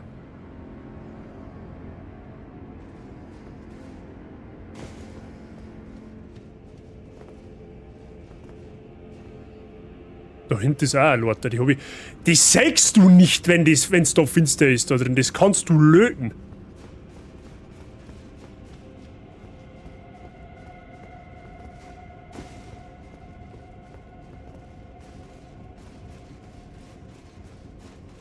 Nur mit wenig 40 ins Gesicht eingeschlagen? Ja. Aha, da ist der Zauberheini, da gehst du her. Bist aber schon verrammt, gell?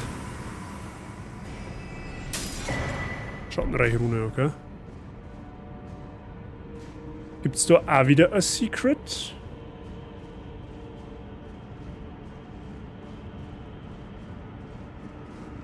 Schaut aber jetzt gerade nicht so aus.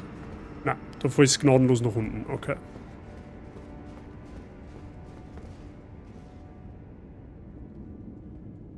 Achso, ja, jetzt wollte ich gerade sagen, du kommst da gar nicht mehr zurück. Das war's jetzt gewesen.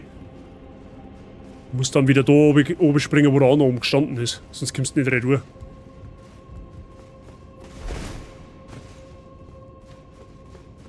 So. Passt, können wir weiterschauen. Wo auch immer wir da hinkommen.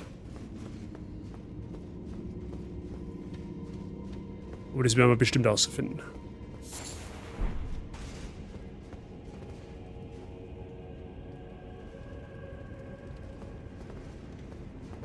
Mhm.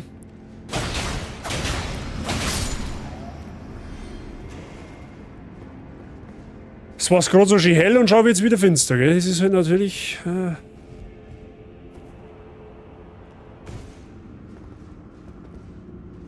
Oh, die Ehre. Au. Au. Können Sie chillen, bitte? Sitz.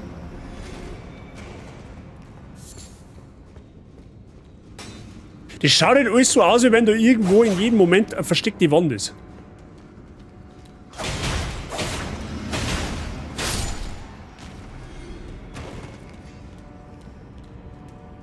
Ah ja, kommt sie so mal rauf, das ist gut. Oh, habe ich der jetzt, hallo. Wie, die hat das überlebt? Willst du mich verarschen oder was? Ah ja, kommst du halt noch mal, ist ja wurscht. Hau die her, dann haben wir mehr.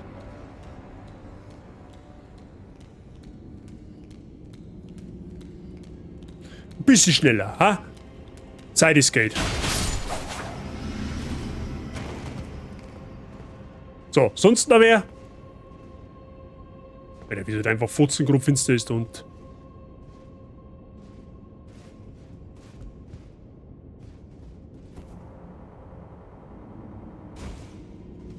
So, servus.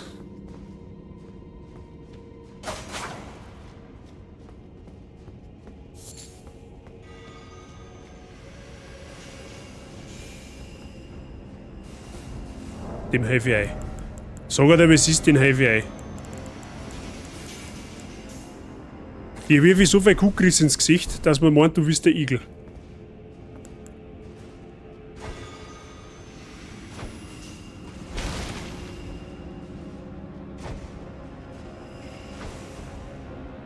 Oder so, so geht's auch. Ich mag Giganti, bitte. Ja, aber warum kommt jetzt da? Ach so, okay, ja, ich verstehe schon. Ich verstehe schon. War das jetzt 50 Bits wert, Mr. Gut zu Fuß?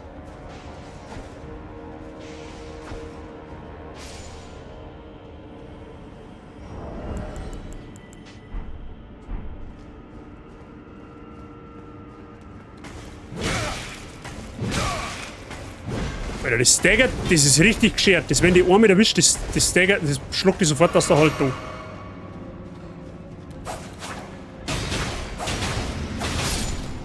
Das ist gefährlich.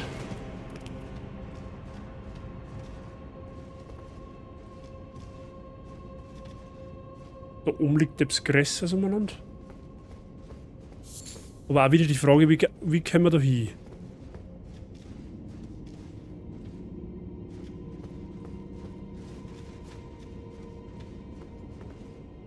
Ja, werden wir schon herausfinden. Ja, du was siehst im Keller. So, so meinst du mit der Taschenlampe. Danke für deinen Versuch, aber hat nicht ganz so funktioniert, wie du dir das vorgestellt hast, wahrscheinlich, oder? Wobei es jetzt da tatsächlich sogar relativ gut geht. Die Frage ist jetzt aber tatsächlich, wie man dann da. Moment einmal, ich glaube, ich ahne da was. Ich sag's euch, wie es ist, ich glaube, ich ahne da was.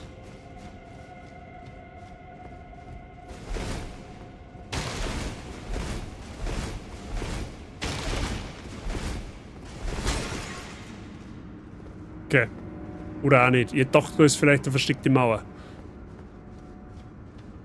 Kann allerdings da auch noch irgendwo sein.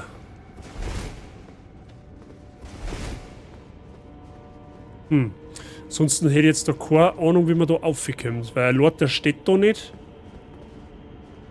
Es sei denn.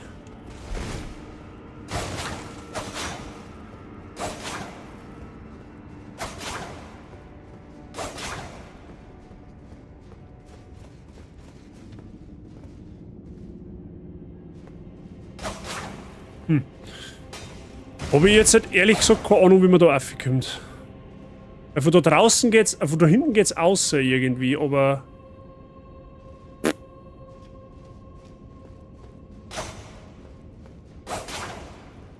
Ja gut, okay. Dann bleibt das erstmal ein Geheimnis. Fahren wir noch mal eins weiter oben, weil warum nicht? Wie lang geht denn der Dungeon überhaupt? Der ist ziemlich lang. Eigentlich schon fast zu lang für einen Dungeon.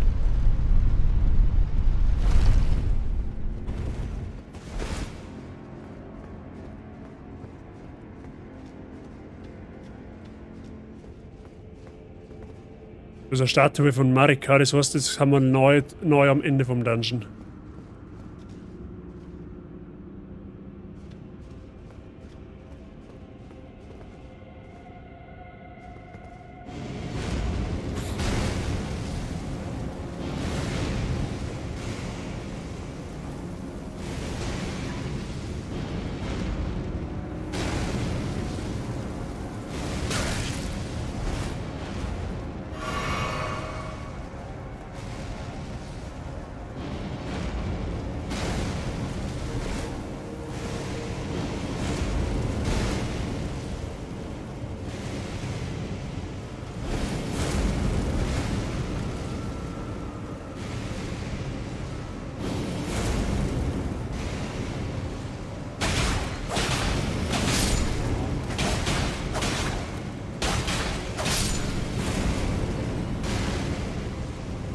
Wie kommst du zu dem Affe?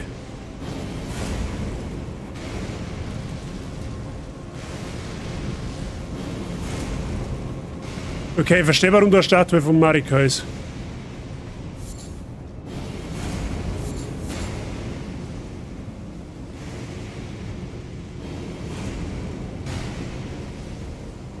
Das ist also mein Schalter, das ist gut. Machen wir mal Licht.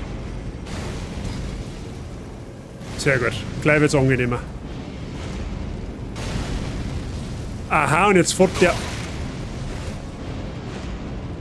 Oh, und der glitscht sie in der Luft jetzt fest, oder? Mich sie verarschen jetzt, oder was?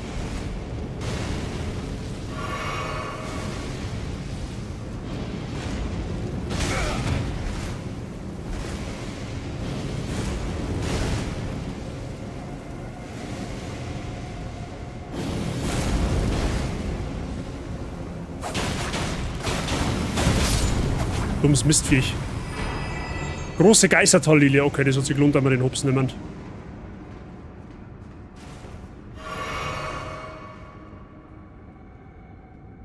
Da hinten ist eine Kisten drin. Schauen wir uns gleich an. Und da geht's dann weiter, oder? Muss fast. Okay.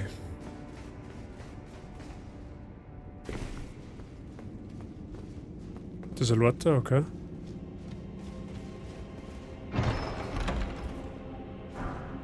Großmaulwicht-Asche.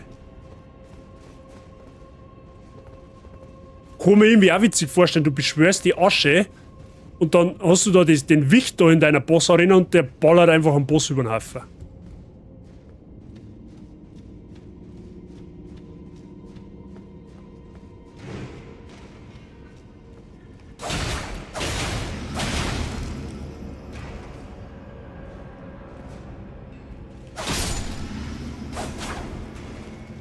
So, da werden wir sowieso da rauskommen. Okay.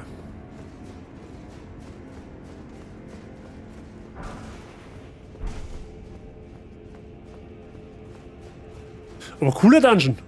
Cooler Dungeon. Ist mal was anderes. Hat es so im Main Game auch nicht gegeben. Schon wieder? Alter, wie weit geht's denn da nur oben hier? Der Dungeon ist für echt extrem lang.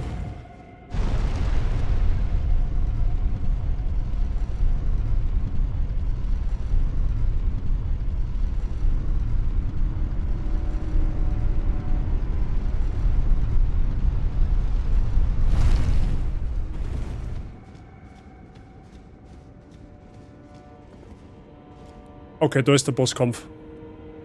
Da ist Gott sei Dank eine Statue, das heißt, da spawnen wir wieder, wenn wir sterben. Das ist gut. Ja, keine Ahnung, ich vermute jetzt mal, dass der Boss ein wenig schwerer ist. Weil der Dungeon ist ziemlich lang. Schauen wir mal, ich hab gerade noch 5 Heilung.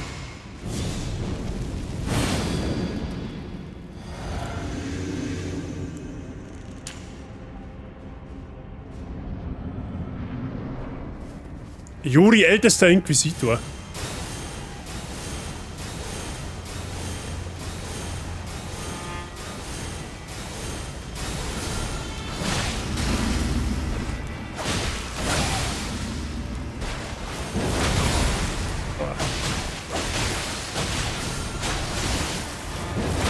Alter, du bist ja absolute Pfeife, Mann.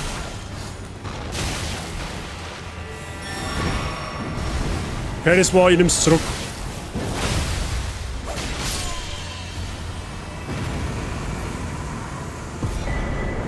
Stachelstabspeer.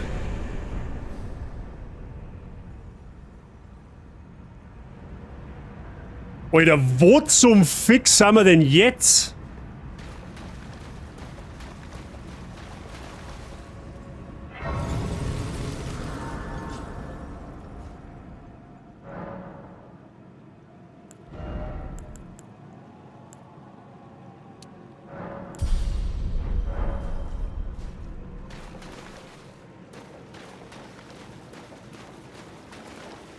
Alter, was?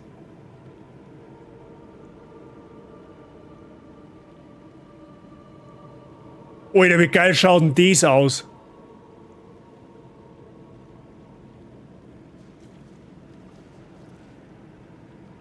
Boah, ich hab grad so richtig hart Lords of the Fallen Vibes. Ich weiß auch nicht. In Lords of the Fallen hat's doch auch so ein Waldgebiet gegeben, oder?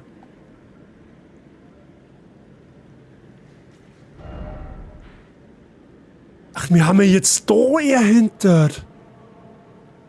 Ach, und da gehört dann das Map-Fragment wahrscheinlich dazu, was wir gestern oder vorgestern versucht hätten, im Stream zu finden, noch zum Schluss. Deswegen war das auch in der Map da irgendwo unten angezeigt. Das Map-Fragment gehört nicht zu dem Gebiet, wo wir letztes Mal gewesen haben. Jetzt macht einiges Sinn. Aber holy shit, Alter, wie geil schaut denn das Gebiet aus? Giftsumpfäftel? Ja, wahrscheinlich sogar. Ah, das schaut ja richtig geil aus. Heilige Scheiße. Da hab ich schon richtig Bock, das zu erkunden. Aber das werden wir heute nicht machen, tatsächlich. Aber richtig cool, einfach bei einem random Dungeon ein neues Gebiet finden. Das habe ich, glaube ich, das ist das zweite Mal jetzt in dem DLC. Das Gebiet findest du über den Dungeon und das Drachengebiet, wo wir letztes Mal nur eingeschaut haben, findest du über den Dungeon. Richtig cool gemacht. Okay. Dann schauen wir aber jetzt da tatsächlich weiter. Da wo wir ganz am Anfang vom Stream gestanden haben, weil da geht's nämlich auch nur ober. Keine Ahnung, vielleicht finden wir jetzt noch mehr ein neues Gebiet. Und alles hat angefangen, nur weil wir nochmal in der Burg, wo wir ein Messmer gelegt haben, nochmal gebacktrackt haben. Anders warten wir jetzt da gar nicht hinkommen. Deswegen sage ich immer wieder an meine Elden Ring Neulinge, schaut euch in der Welt um, es lohnt sich.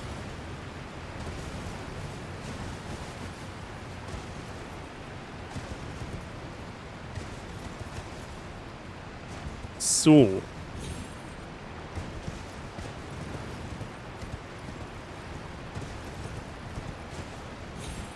Da bin ich eigentlich nur drauf gekommen, Freunde der Sonne, da hinten, da wo die Baum, also ich sage jetzt mal so ungefähr auf Höhe von meinem Schädel, ne, Ingame. Da war so ein Feuerofen-Golem, den wir heute im Stream auch schon gelegt haben. Deswegen bin ich drauf gekommen, dass wir da noch nicht gewesen sein können. Den habe ich offstream gelegt und dann habe ich da festgestellt, da müssen wir uns unbedingt umschauen, weil da gibt es auch noch ein neues Gebiet scheinbar. Und das werden wir uns jetzt anschauen. Weil haben wir bisher ganz gut gefahren, wenn man sich umschaut, ne? Weil ich hab fälschlicherweise doch gehabt, dass wir da ganz woanders rauskommen. Ich hab gemeint gehabt, das Gebiet, da wo wir da waren, ist da herum. Das ist aber tatsächlich eine ganz andere Richtung. Deswegen werden wir jetzt da mal. Ja, jetzt schauen wir einfach mal. Jetzt fangen wir einfach mal ganz langsam an. Da hinter zu können wir uns auf alle Fälle dann großzügig umschauen, meine ich.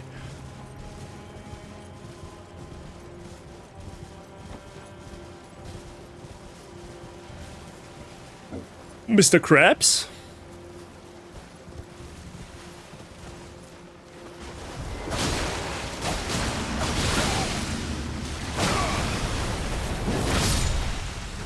Machen Sie es jetzt.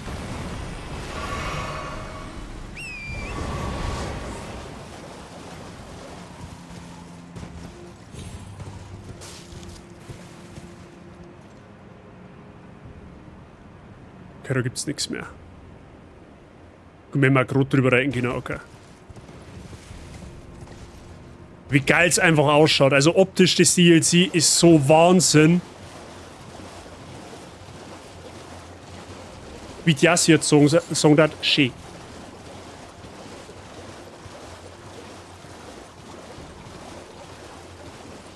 Und da hinten ist das Drachengebiet. Da wo wir gestern noch vorgestern noch ganz kurz reingeschaut haben. Das Gebiet, glaube ich, kann richtig ekelhaft werden, weil wo ich so auf die ersten paar Meter gesehen habe, da lauert ungefähr an jeder Ecke irgendein Drache. Das könnte ein optionales Gebiet sein, wo man eigentlich gar nicht hin müsste, aber aufgrund der Tatsache, dass da lauter Miniboss-Drachen umeinander lingern, glaube ich eher, da kann man hin, wenn man will. Aber man muss da nicht hin. Jetzt schauen wir auf alle Fälle mal, wo kommen wir denn da hin? Da kommen wir eh in die Richtung. Das darf einem eh an und für sich schon mal passen. Jetzt schauen wir mal, was der Phase ist. Beziehungsweise sollte man ja stehen und ja gut, bleibt sich Kuft gefegelt. Das bleibt sich Kuft gefegelt, wo wir da zuerst gehen. Dann gehen wir erst da hinten. Schön, ja genau.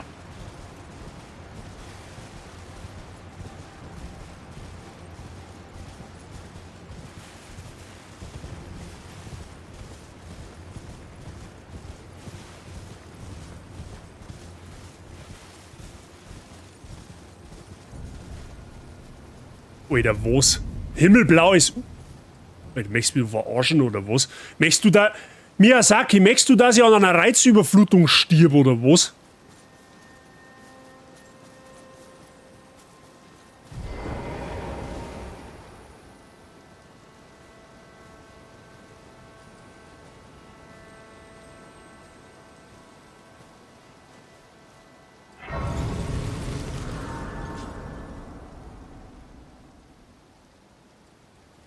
Da sollten sich andere Games mal eine Scheibe abschneiden. Preis-Leistung der absolute Hammer.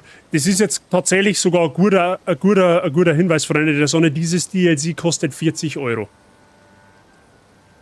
Andere Spiele verlangen 80 Euro und haben dreimal so schlecht wie das, was From Software abliefert, okay?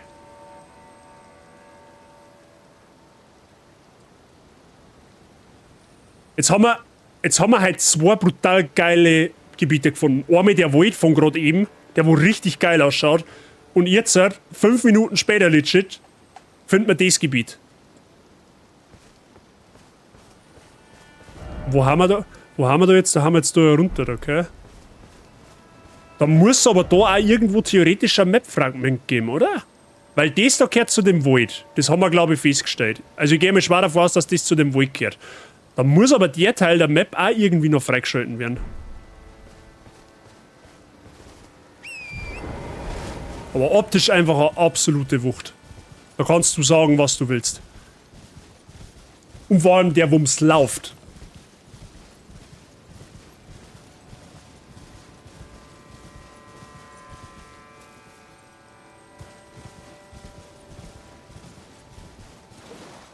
Schön, nicht wahr, ja. Kannst absolut nichts sagen. Aha, der Opa geht mit seinen Hund spazieren.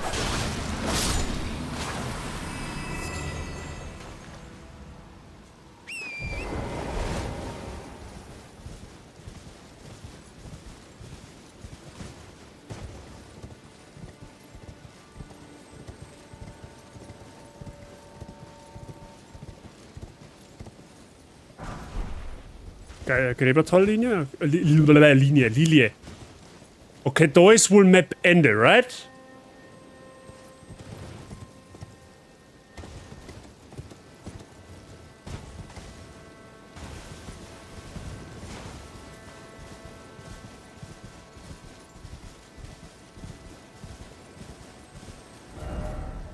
Ah, da gibt's Map-Fragment.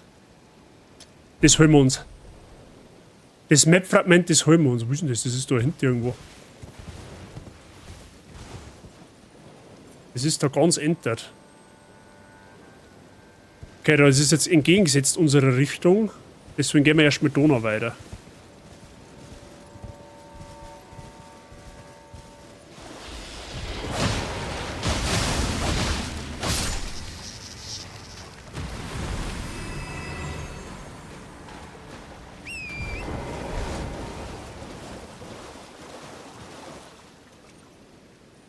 Ziemlich weitläufig, da kann der Boss kommen rein, theoretisch.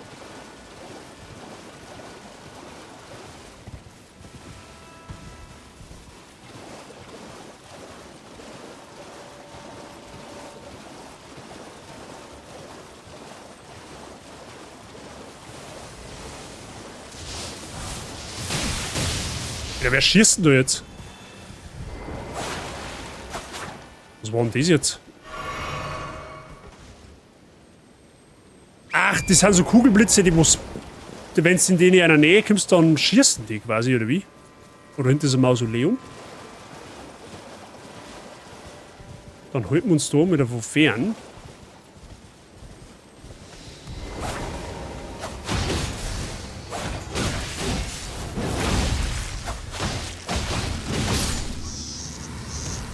Ich weiß ja noch, im Main Game ist dieser Boss in einem Dungeon. Am Buch des Grabhüpters, okay. Hä? Okay, wie kommst du jetzt dann da oben?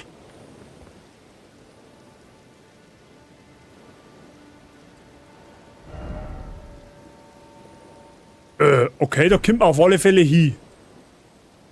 Gibt's wahrscheinlich ein Portal, kann ich mir vorstellen. Ah, oder über dahinter, oder? Moment mal, ja? Schauen wir mal.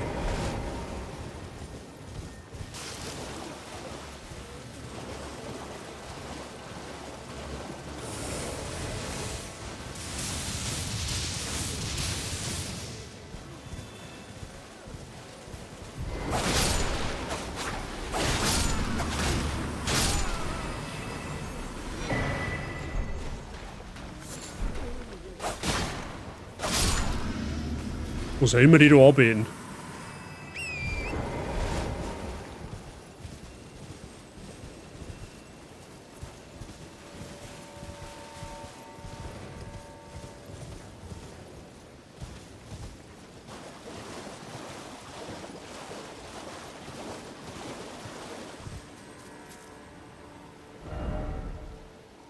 Jetzt auf. Einfach einen Jesus-Move machen über Wasser, gell?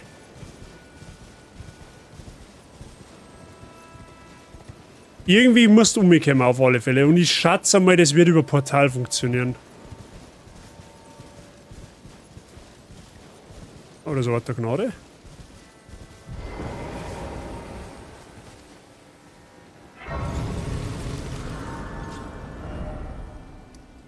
Okay, westliches himmelblaues Ufer, okay.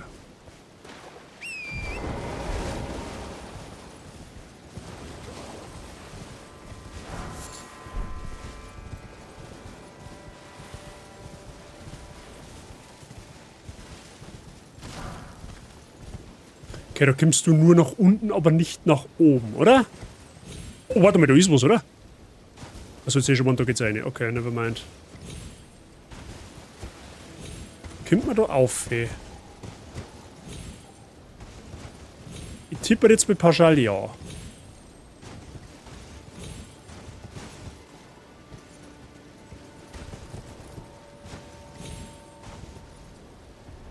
Okay, na, man kommt da nicht auf. Okay, gut, haben wir das geklärt. Da geht's nur von oben und nach unten. Da geht's nur von oben nach unten, aber nicht von unten nach oben.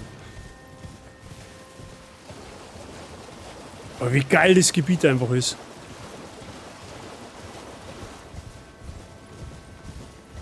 Da gibt's doch bestimmt auch noch irgendetwas da oben, oder? Oder kommt man da auch nicht hin? Na. Was ist das? War das mal schief oder sowas? Mal Stor, okay, aber...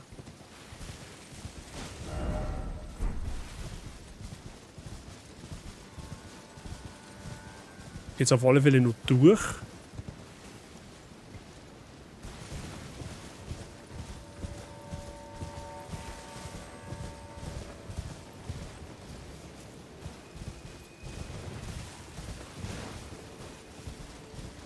Okay, da geht's auch nicht drauf. Und von da sind wir ja gekommen.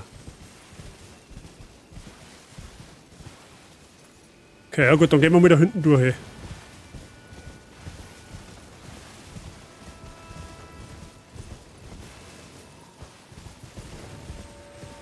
Geil, ich hab so Bock auf das. Jetzt habe ich noch mehr Bock auf das DLC. Ohne Scheiß. Wie soll ich nicht meine Sucht besänftigen? Ich muss ja jeden Tag schon fast einen 24-Stunden-Stream machen.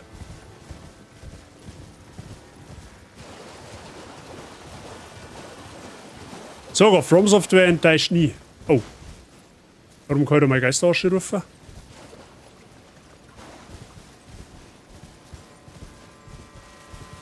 Ah, Geisterasche, wenn man rufen kann, heißt meistens nichts Gutes.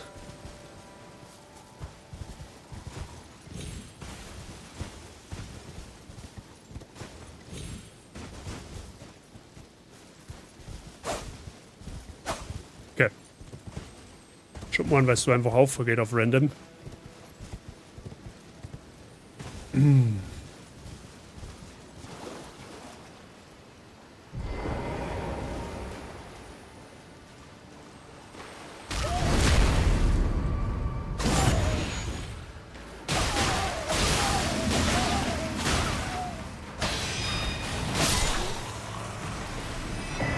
Sternenlichtsplitter.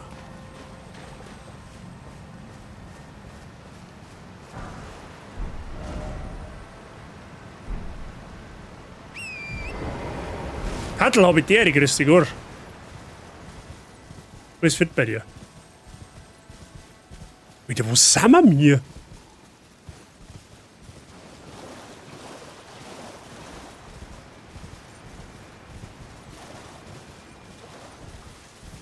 Okay, die sind zintig.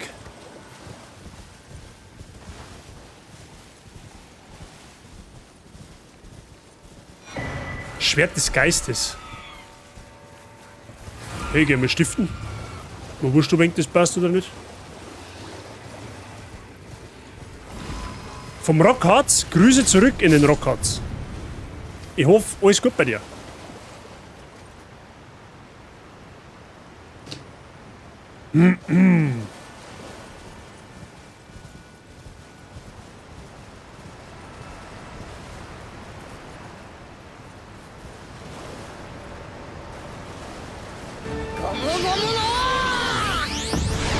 gut zu Fuß. Was tust denn du schon wieder?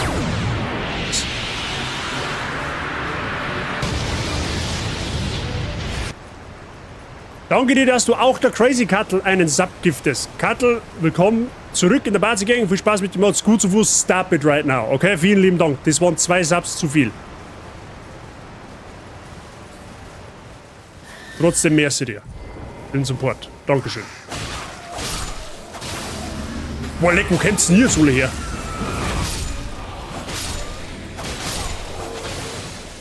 Und was für einen Drahtdrucker haben sie denn jetzt auslassen? Oha, was schaust du denn so blöd?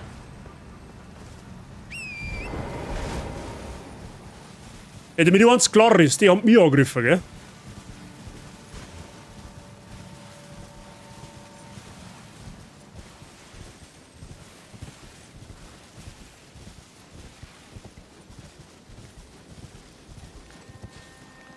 Oha.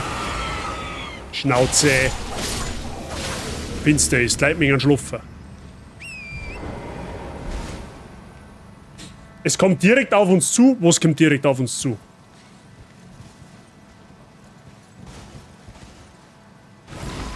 Hey, ganz ruhig. Ich mag nur den Loot da drin haben.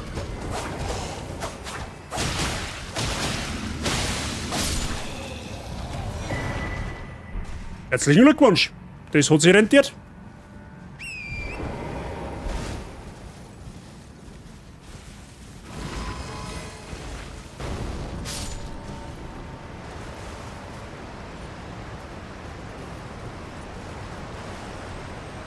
Will nicht spoilern. Gut so. Gut so, Herr Barbecue. Das ist löblich. Genauso wollen wir das. Also ich hätte jetzt alles darauf verwettet, dass die Elektrokugel da jetzt noch, ne? Dass die hochgeht.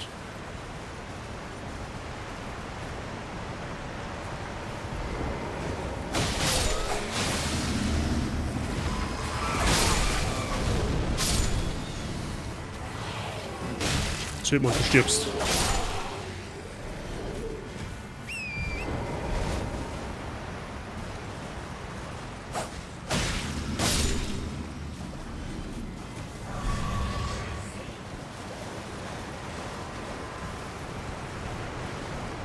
Okay.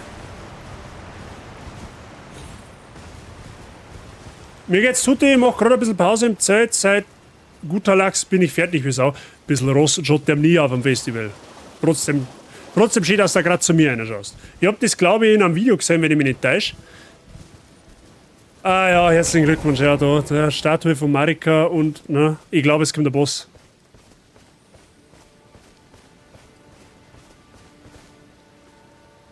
Ja, das stinkt hier nach Boss. Was tust du da sag? Da der wir mal vorsichtshalber buffen.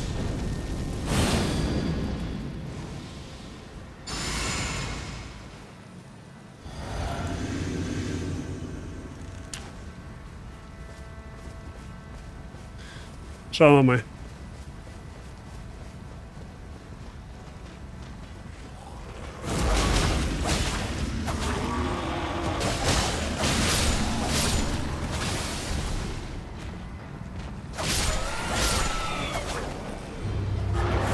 Halbmenschenkönigin Marika. Oh, leck mal mir Schaden.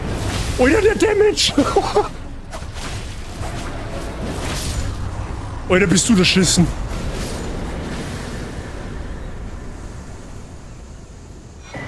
Sternbildschwert.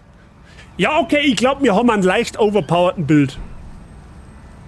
Was wo? Da geh her, hat's die gleich. Ja, das ist der Mann ist schneller hin, wenn wieder aufgestanden ist.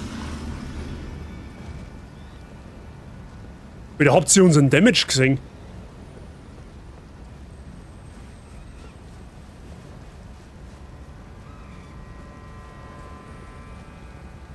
Zwei verrückt mit dem Besen anrun. Hat alle einen Grund zu laufen gehabt.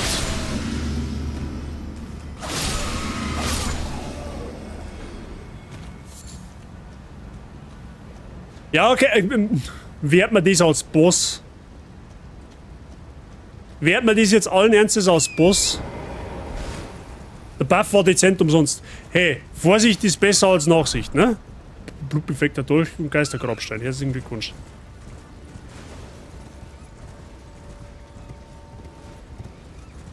Ein Bösschen. Ja.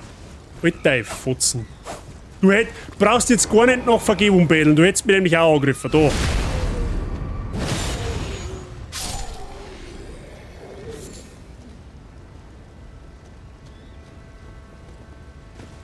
Ja, okay, wird man als Bösschen. Das soll wohl das beste Katana im Spiel sein. Was?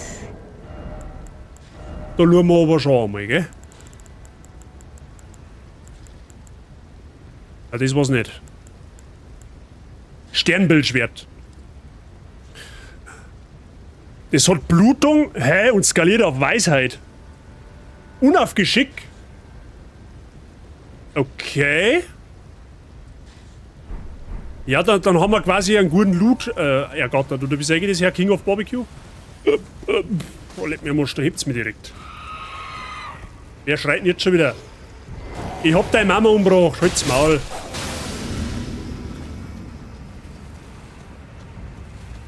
Aber jetzt kommt der Fette mit der Keule, oder?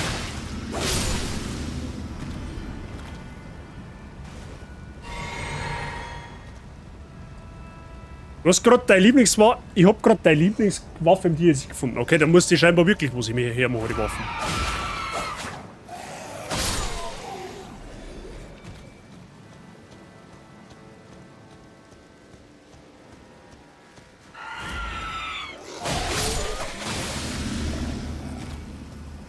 So. QB Hobby Deri. That's true. Also du bist der Frau im Stimmbruch quasi, oder was? Okay, herzlichen Glückwunsch. Das hast du gut gemacht. Ja! Von da haben wir gekommen.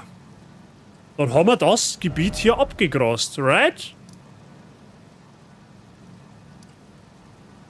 Wir hätten von der Hütte des Künstlers aus wahrscheinlich da oben springen können, das haben wir nicht gesehen. Gut. Das heißt, wir werden geradeaus weiterschauen. Wir müssen jetzt da zurück, weil da haben wir jetzt, glaube ich, recht alles. Leichter da haben wir uns, wenn die Map aufdeckt ist. Was Navi hier? Ja, wahrscheinlich. Kein Plan, hab das bloß in dem Video gesehen, da ging es um ein Blutbild. Ja, dann kann, also da wird es wahrscheinlich mit diesem Katana zusammenhängen. Ich habe, wie gesagt, ohne Scheiß, wo es mich wirklich wundert, dass ich bis dato noch keinen einzigen Spoiler, noch kein einziges Bild, noch keinen einzigen Namen etc. pp. Bezüglich des Endboss gesehen habe. Das wundert mich wirklich, da klopfe ich wirklich auf Holz, weil normalerweise ist es so, ich wenn einen Tag irgendwie ein neues FromSoft-Spiel spiele, dann wird mir spätestens einen Tag später schon der Endboss angezeigt. Irgendwo, auf ein YouTube-Thumbnail oder sonstiges. Und das ist tatsächlich jetzt in diesem DLC noch nicht so gewesen. Und das wundert mich. Damaldrucker, ja, unbedingt. Ich habe bisher tatsächlich erstaunlich wenig von dem DLC mitgekriegt. Ein bisschen wenig habe ich mitgekriegt, zum Beispiel, wie man effektiv diese Golems tötet. Das hab ich quasi. Ja, da war mein Instagram-Feed ein bisschen ein Arschloch. Dann habe ich auch nicht mehr auskennt. Aber ansonsten habe ich von diesem DLC erstaunlich wenig gesehen. Was ist jetzt? Ah ja, okay, alles klar. Dann machen wir jetzt eine Drachentötung. Da habe ich nämlich auch eine effektive Methode herausgefunden, wie man die Drachen ziemlich gut bekämpfen kann.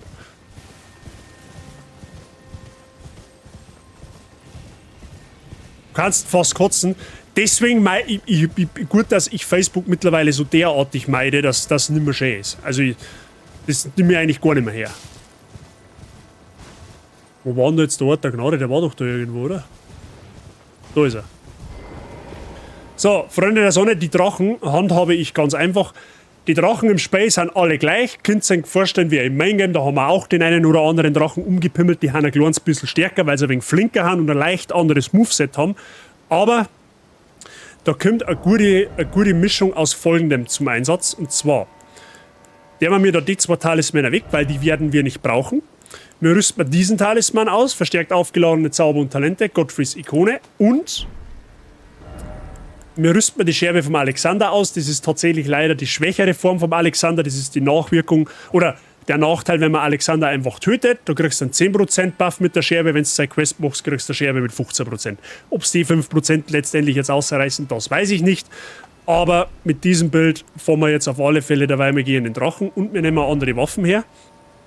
Habe ich nämlich schon mal eingangs erwähnt, nämlich Drachenjäger Großkatana. Und mit dem mit seiner Ulti werden wir mir diesen Drachen eins auf die Mütze geben. Jetzt müssen wir nur schnell an der Rüstung ein wenig sparen, weil ich große Last habe.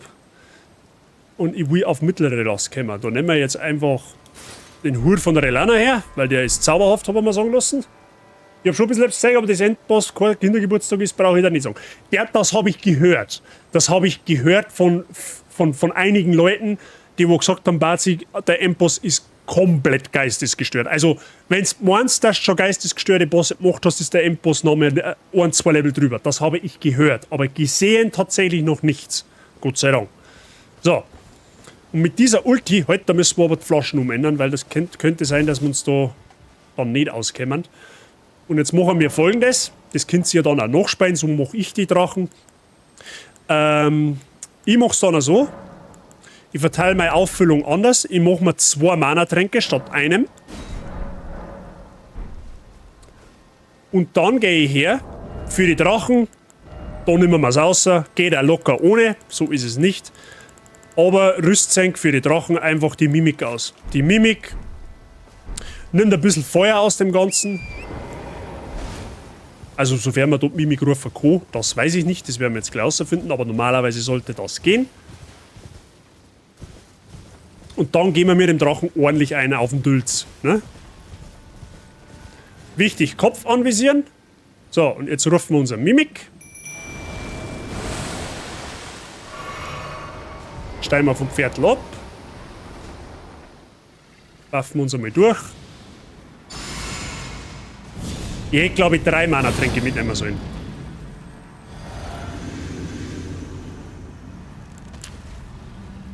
Immer Kopf avisieren, Waffen mit 2 Händen nehmen. Und wir greifen jetzt eigentlich nur mit der Waffenart an.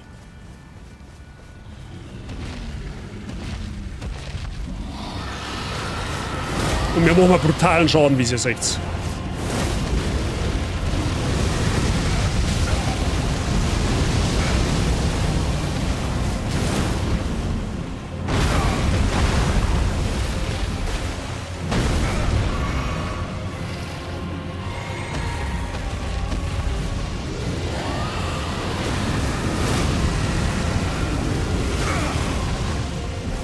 Den Damage den unterschätzen von dem Drachen. Und relativ nah dran bleiben.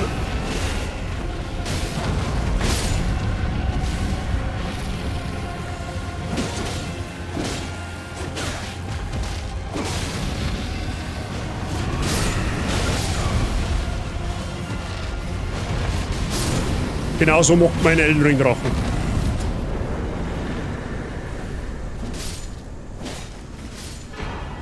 Dann gibt es ein Drachenerz und einen uralten Dunkelschmiedestein. Drachendunkelschmiedestein. Damit man legendäre Waffen auf 10 machen kann. Und das kriegst du eigentlich von jedem Drachen.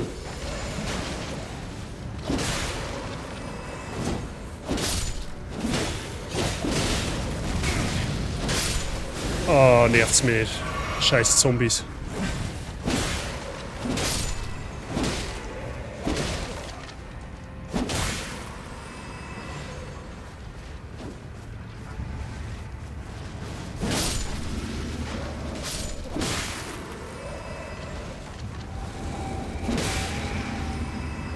Easy.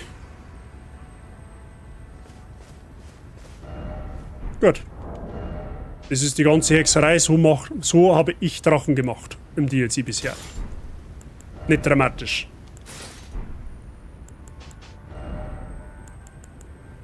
Und der Damage ist ja, wie ihr ja gesehen habt, ziemlich saftig gewesen.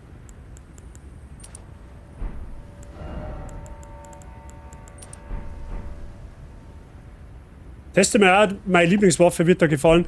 Dann müsstet ihr jetzt auf Magie umskillen und das will ich jetzt ehrlich gesagt noch nicht tun. Ich werde es irgendwann testen, ja. Weil ich möchte irgendwann einen New Game Plus Run machen. Und da werde ich dann wahrscheinlich eh mal eine Waffenspende, die ich jetzt tatsächlich nicht benutze. Aber ich fahre aktuell so gut mit dem Bild, mit dem Blutungsbild, mit den mit den Rückhandklingen. Weil ihr seht es ja eh, dass der Damage geistesgestört ist, was den Output angeht. Hat man ja vorher bei dem Bösschen da ganz gut sehen können.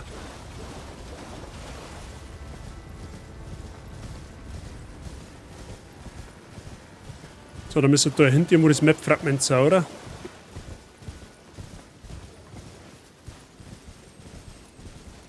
Egal was für Masochisten-Level du bist, Minimum x plus 3.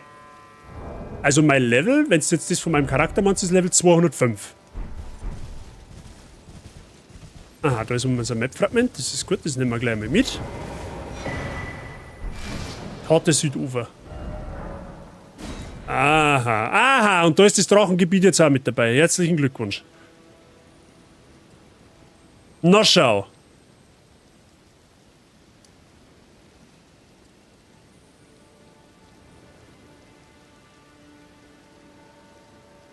Gut, da drin waren wir nun nicht.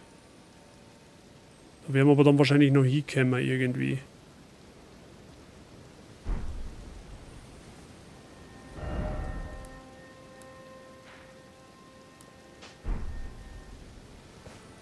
Okay, schauen wir mal da rauf.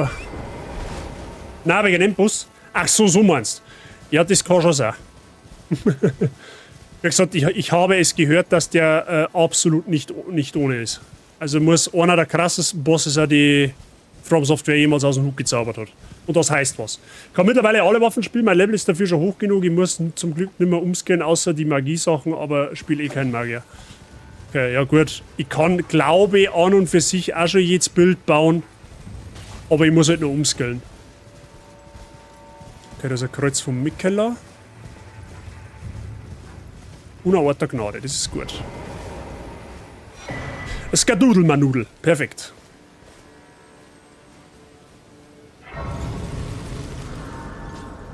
So, wer rastet, der rostet. Und mir rosten gern.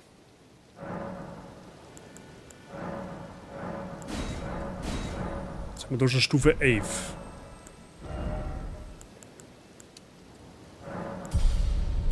So haben wir auf 50 und dann bringen wir Geschick und Arkan langsam auf 60, weil das ist dann Hardcap tatsächlich. Kondition auf 50 sollte dann eigentlich gelangen.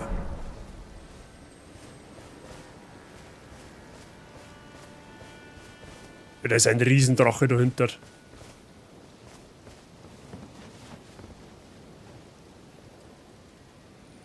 Da hinten grabt auch irgendwas umeinander. Jetzt können wir da auf jeden Fall noch hinter schauen. Und da hervorn gibt es auch noch irgendwas.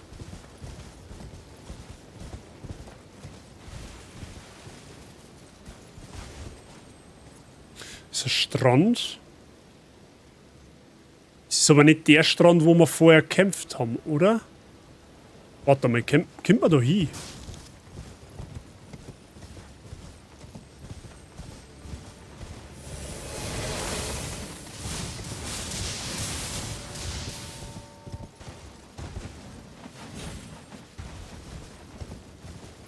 Oh, da liegt was.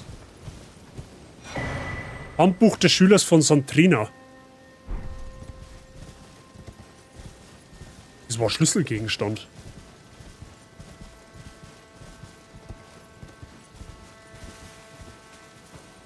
Okay, da steht's O. Ist da hinten ist halt das Drachengebiet, wo wir letztes Mal gewesen sind, noch. Auf einen kurzen Absteher. Dann schauen wir aber auf alle Fälle noch da nach unten. Da gibt's auf alle Fälle noch irgendetwas.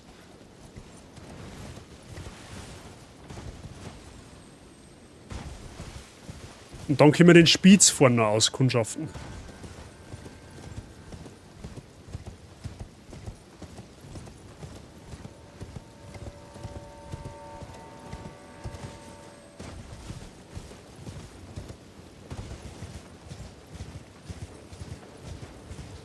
Die Hände da sind massiv anfällig gegen Feuer. Achso, aber sonst gibt's da jetzt nichts, oder was? Okay, dann laufen wir nochmal in die Richtung.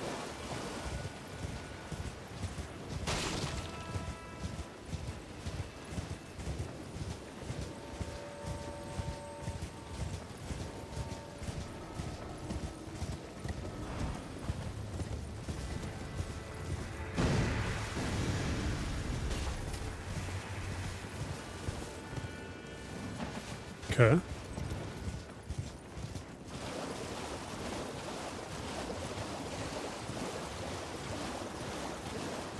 Das sind einmal ausgedehnte Erkundungsstreams, Freunde der Sonne. Aber das gehört in den Elden Ring einmal dazu. Haben wir ja belohnt worden dafür, ne? Wir haben ja schon einiges gesehen heute.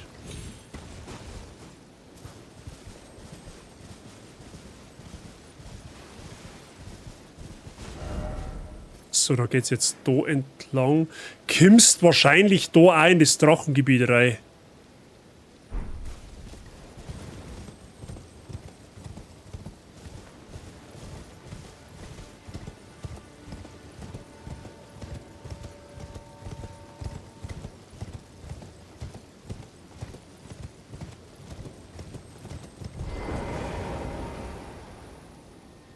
Ich sehe schon, da muss wieder der Nachschau-Squad dran.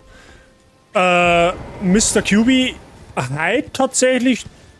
Es ist so an und für sich nichts. Boah, leck, Alter. Da waren wir letztes Mal, das haben wir von da oben gesehen. Wahrscheinlich das Ort der Gnade. Fingerruinen von Ria. Du weißt halt jetzt gar nicht mehr, wo du zuerst umschauen sollst, weil du am lieber 5 Sachen gleichzeitig erkunden möchtest.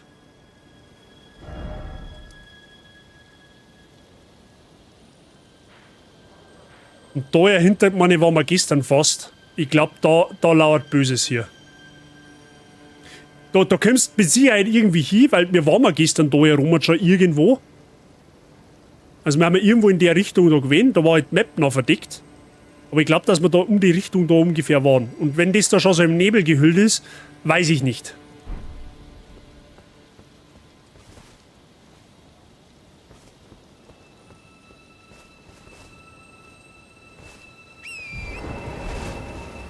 Gut, aber schauen wir uns vorher noch da hinten um, weil wir kommen da auf den Spieß auch noch her. Da geht's noch auf. Das will ich mir noch anschauen.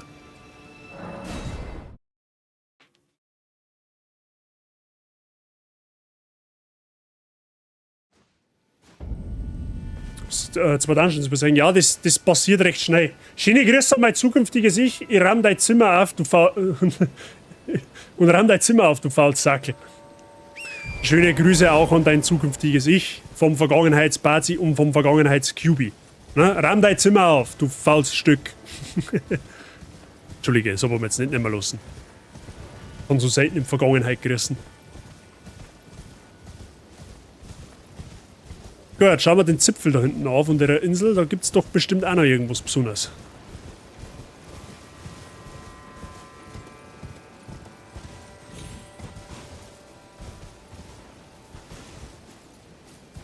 Moment.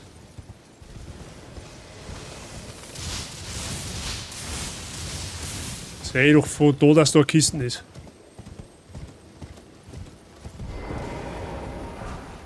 Gräbertallinie, ja, okay.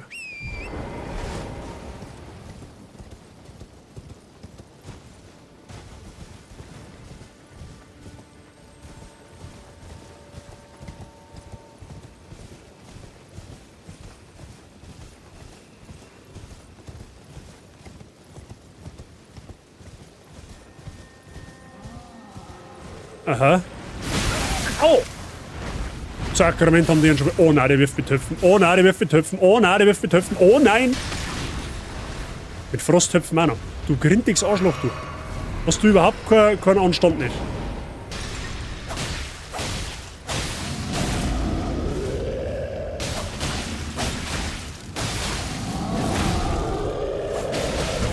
Was bist, dass du das erste Mal angreifst, bist schon fast gestorben, merkst du was?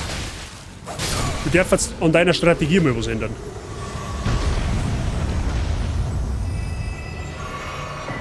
Schwerer gesprungener Topf, ja, okay.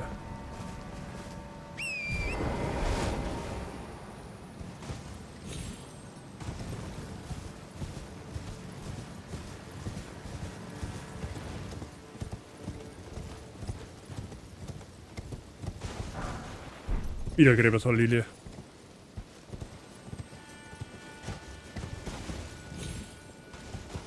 Okay, aufgehen tut's da nicht. Jetzt haben wir am Ende, oder? Nein, immer noch nicht. Da geht's noch weiter. Ach so. Ah, super.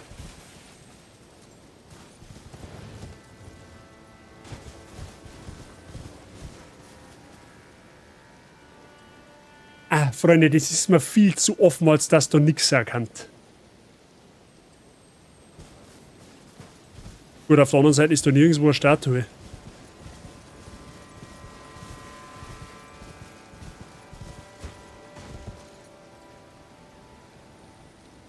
Da gerade 2 Töpfe in der Hand gehabt. Ja, okay. Die Frage ist halt, welche Töpfe, ne? Schaut aus wie beim Feuerriesen. Es hat ein bisschen was davon, ja.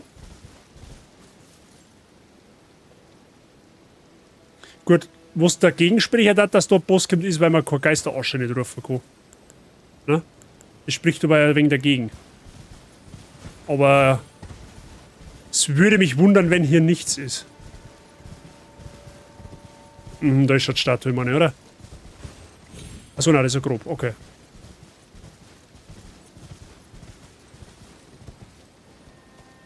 Okay, das ist einfach The Hole.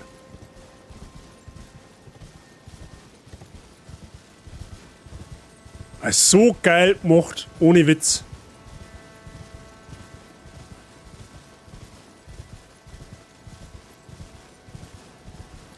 Und die haben gesagt, ja, 40 Stunden wir's brauchen. Ja, fetten Scheiß, da habt ihr aber sauber unter drin.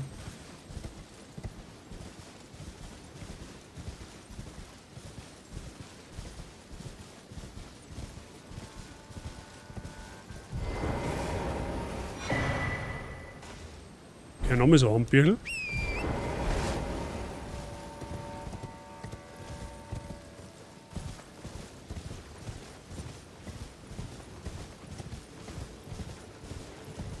Die 40 Stunden haben sie auf den Tag bezogen. Ja, wahrscheinlich. Wahrscheinlich haben sie gesagt, ihr braucht 40 Stunden am Tag.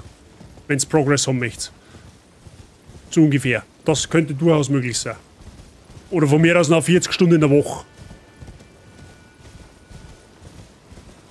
Ja, okay, dann haben wir das Gebiet soweit, oder? Könnte man da noch oben? Wahrscheinlich nicht. Dann haben wir das ergründet. Da waren wir. Da waren wir auch. Da waren wir noch nicht. Das kann man uns noch anschauen. Da geht es irgendwie oben zu. Das werden wir uns noch schnell anschauen. Ja gut, okay, so übertreiben müssen wir es auch nicht. Vielleicht finden wir da noch mal was. Da kriegt der 40-Stunden-Woche eine neue Bedeutung. Du sagst das ganz ehrlich, ich würde lieber 40-Stunden-Woche Elden Ring spielen, wie 40 Stunden arbeiten.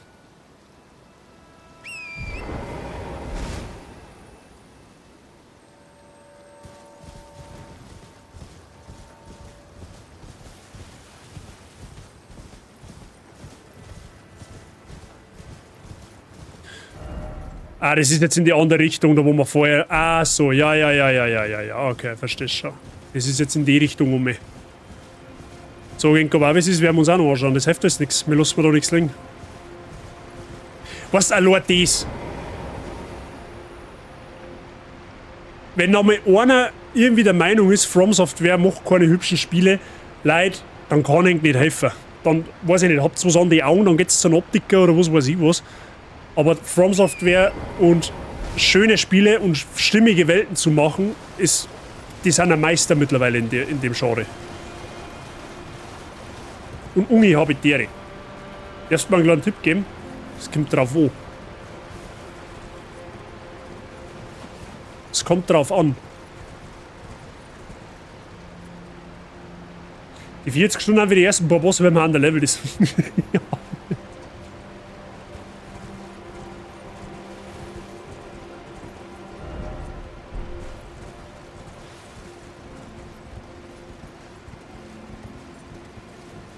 Oder ist das Waldgebiet schon da unter, wo wir vorher waren? Untersuche das Loch, wo wir gerade waren. Am Zipfel quasi, oder was?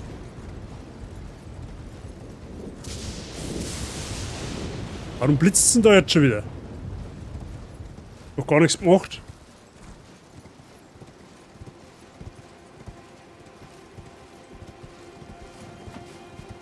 Aha, da meine ich jetzt oben.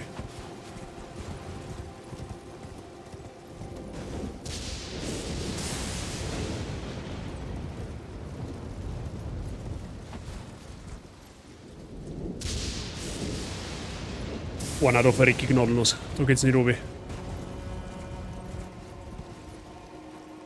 Okay. Das kann natürlich sein. Ah, vielleicht hängt das mit dem Loch zusammen. Das kann natürlich möglich sein. Ja gut, wenn der Herr Thomas sagt, wir sollen da nochmal hinschauen, dann schauen wir halt nochmal schnell da hin. Na gut, das findet man auch nicht. So, ich schleiche mich für heute fürs Ich schleiche mich für heute zum D&D-Spielen. Viel Spaß noch. Billinger, merci dir fürs Dasein. Viel Spaß bei D&D. Mir macht man auch nicht mehr allzu lang. Ich werde jetzt das Loch nochmal erkunden und dann werden wir mal schauen. Also dann wird es eh schon der 8, da meine ich langsam für heute. Aber merci dir.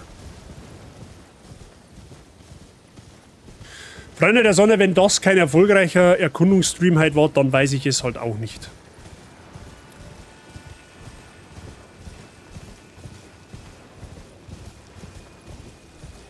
Und vor allem, es geht ja weiter. Also alles, was wir heute nicht sagen, sagen wir halt beim nächsten Mal. Und was wir beim nächsten Mal nicht sagen, beim übernächsten Mal. Weil ich sag's euch ganz ehrlich, der nächste krasse Mainboss, der kommt bestimmt. Der wird uns bestimmt irgendwann über die Wege laufen und uns gnadenlos penetrieren. Stundenlang. Und geht's beim 8. beim anderen mit Elden Ring weiter. Beim Herrn Bertigen, ja. Da könnt ihr euch dann weiterhin mit Elden Ring begnügen. Wie weit ist denn der schon? Weiter wie ich? Oh, dann messen wir schon. Na, nicht okay.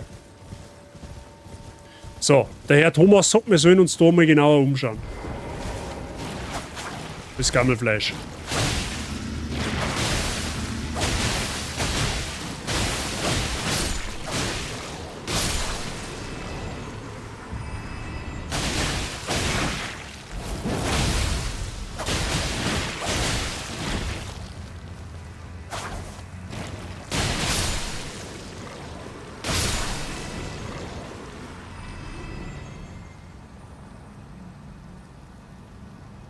Da unten ist ein Nadelöhr. Ah! Hab ich nicht gescheit geschaut. Messen wir ja, aber nicht so viel nach Open World macht. Ja, okay, gut. Also er rusht quasi ein kleines bisschen. Mr. Thomas, danke für den Hinweis. Das ist solche Tipps, sind okay.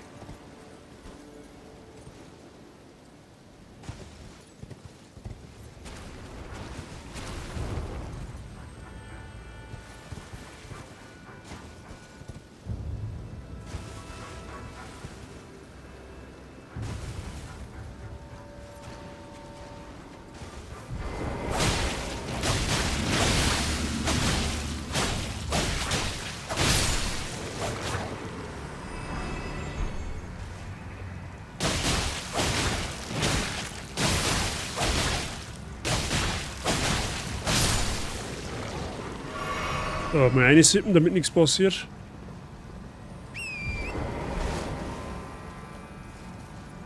Und das Ort der Gnade. Hätte man wirklich gnadenlos übersehen.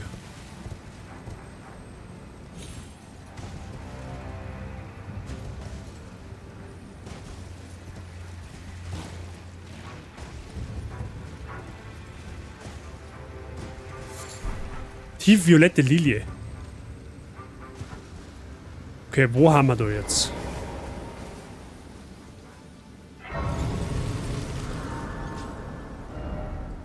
Immer noch da herunter. Hier geht's da noch weiter oben?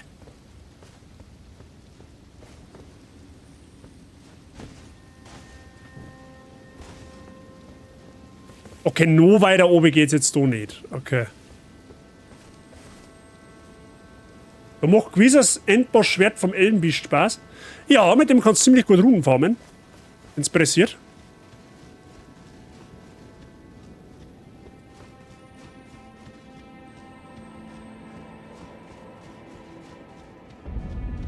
Riss im Steinsarg. Alter, was zum...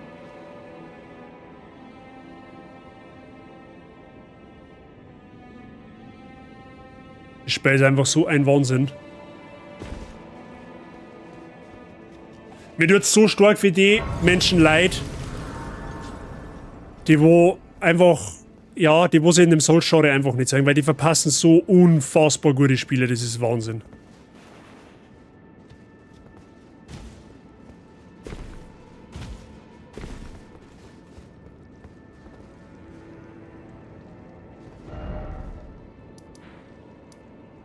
Die Frage ist, ob das ein Dungeon ist.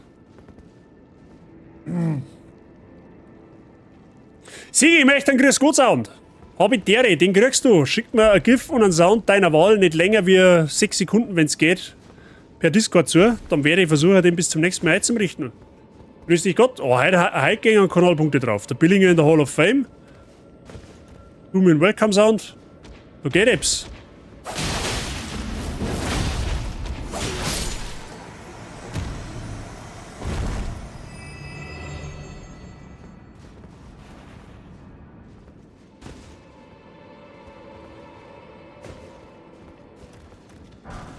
Santrinas Pfeil.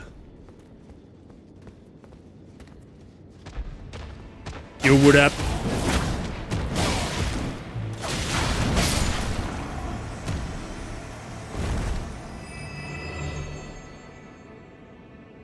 Bin auch am Überlegen, Souls Games zu zocken, ist eigentlich überhaupt nicht mein Genre. Probier's, gut zu Fuß. Du sagst ja selber, was du an Elden Ring kriegen kannst. Und Elden Ring ist tatsächlich sehr, sehr einsteigerfreundlich, weil das halt... Oh shit.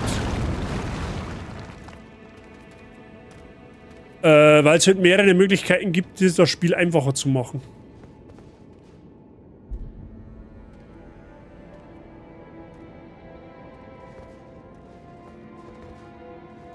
Okay.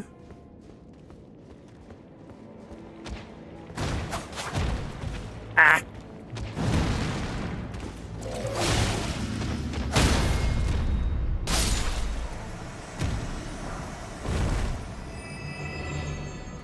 Hier hat der Final Fantasy Musik, Musik.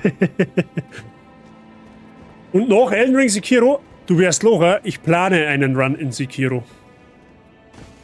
Erneut. Haben wir vor 3 oder 4 Jahren im Stream gespielt. Und ich möchte es wieder spielen. Weil Sekiro ist das gleiche in grün, wie es sich momentan bei mir auf Bloodborne verhält. Ich habe alle bis auf eine Trophäe, die mich zu Platin führt. Und die möchte man on-stream holen. Diese eine Trophäe. Das heißt, genauso wie in Bloodborne wäre es auch an der Zeit, einen Sekiro-Run zu machen. Und den werden wir machen.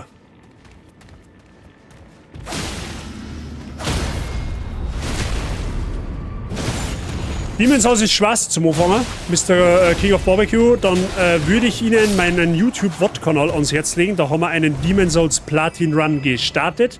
Da sagst du, wie du ziemlich easy Demon's Souls spielen kannst. Also das Remake. Vom Original rede ich jetzt nicht. Aber wenn du Bock hast, das Demon's Souls Remake zu machen und Hemmungen davor hast, schau dir meinen Platin Guide an. Der zwar bis heute immer noch nicht vollendet ist, den müssen wir auch irgendwann nochmal von vorn machen. Dann wirst du relativ schnell feststellen, dass du in Demon's Souls alles zersäbelst, wenn du weißt wie. Ohne Mühe. Ich hab gehört, mehr Platin-Runs haben mehr gut. Ich habe auch schon überlegt, einen Elden Ring Platin-Run zu machen. Sag dir ganz ehrlich, was ist. Aber Elden Ring ist jetzt sehr, sehr aufwendig. Einen zu machen. Weil du halt so viel beachten musst. Jetzt haust mir du einfach dein Base ins Gesicht, oder was?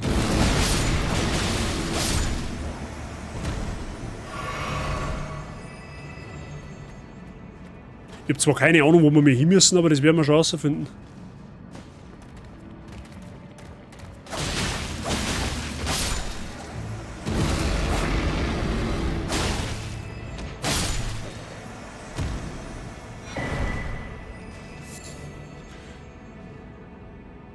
Fällt auch noch 2 Erfolge. No Hit Run Elden Ring Vote, das kannst du vergessen. Rudi, das kannst du vergessen. Dafür fehlt mir, also wenn ich, sagen wir mal so, wenn ich Vollzeit-Streamer wäre, ja, wo es in dem Leben nicht passieren wird, dann würde ich No-Hit-Runs versuchen.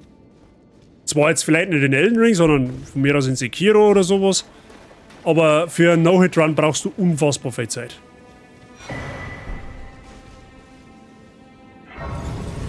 Also wirklich unfassbar viel Zeit.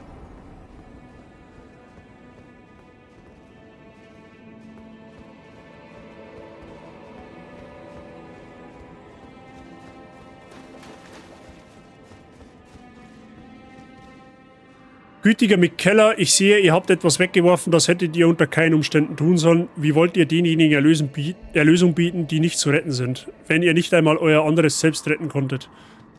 Weiß ich nicht, das wird er uns schon sagen.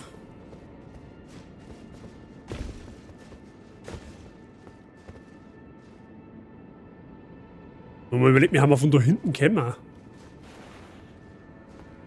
Da darf ich am Bazi aber sagen, mit mehr Zeit oder mit viel Zeit, ja. Da hat er mich selber drin sagen. Ich hab's in Sekiro schon bei 2, 3 Bossen geschafft, sie zu no-hitten.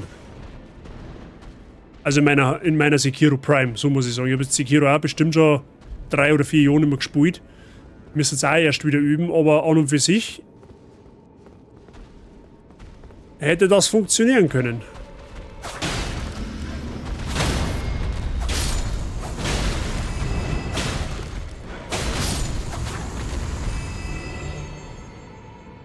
No-Death-Run ist schon heftiger, Lore. Ja, wenn man weiß, wie, ist ein No-Death-Run. Ein No-Death-Run noch eher. Aber No-Hit-Run ist eine ganz andere Hausnummer.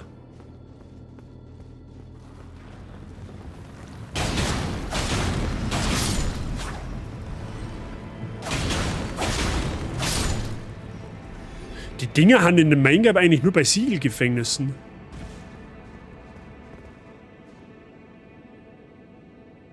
Oh, ist schon geil, das Gebiet. Zumindest haben wir dahinter Gnade, also von daher.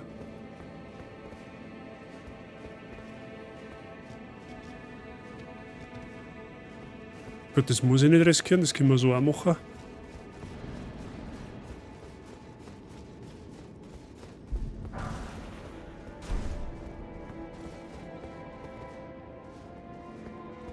Casual-Spiel wie Mario nicht ohne, ja. Generell. Wenn du heute...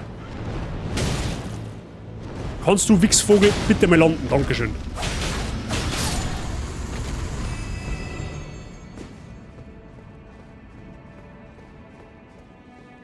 Generell so Spiele, wo du Challenge Runs machst, die haben nicht ohne, aber halt die From- oder Souls-Spiele halt noch mehr. Oh, Popo-Liebe. Haben wir heute noch nicht gemacht.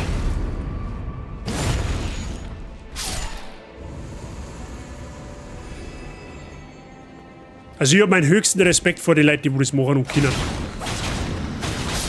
Oder die, wo, keine Ahnung, Parry-Only machen, die wo Gegner einfach nur besiegen, indem sie es parryen. Das ist halt in Souls-Spiele mit Abzug von Bloodborne und Sekiro auch nicht einfach. Ja, trifft mal einen Downwinkel.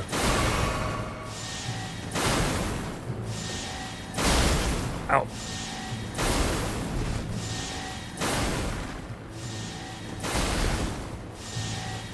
Mensch, springet du Affe.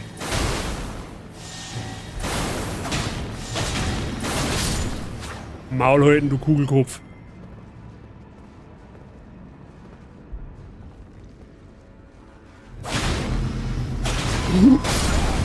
Ich hab's Speck gesehen.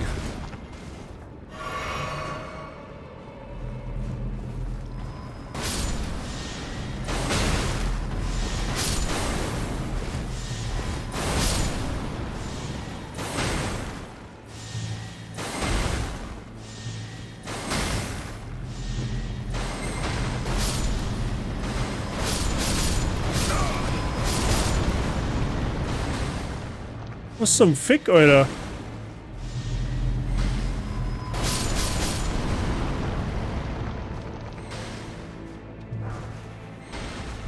Gräbertal-Lilie, okay.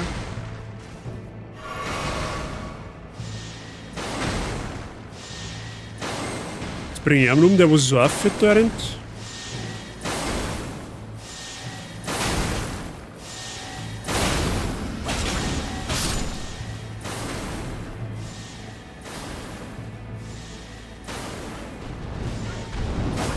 Ah.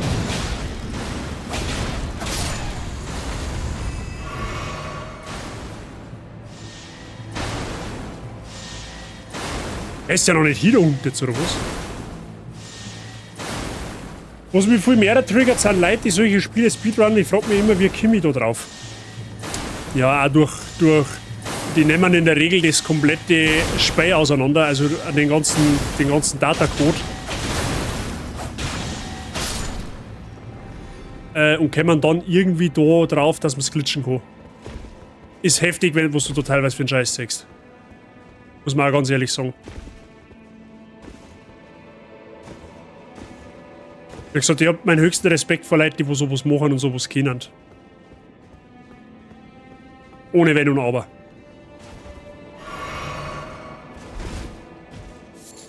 Weg der Blutknospe.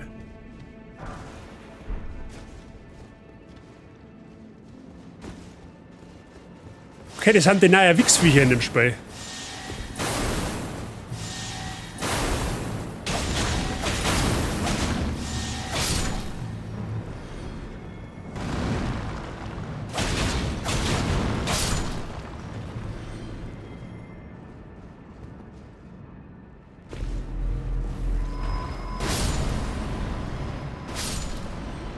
Oh, perfekt, das ist nochmal Ordnung, Gnade. Oder wie weit geht's denn da? Ist ja Wahnsinn.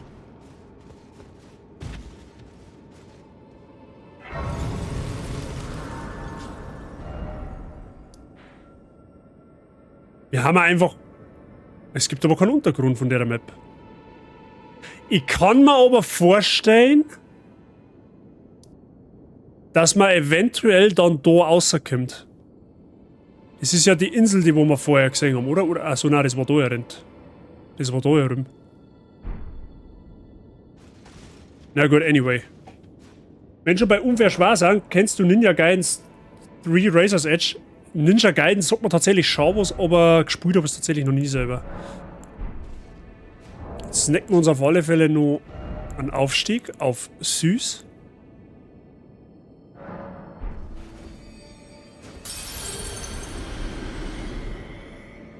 Das reicht, glaube ich, noch nicht, oder? Na, gern 18.000 ab.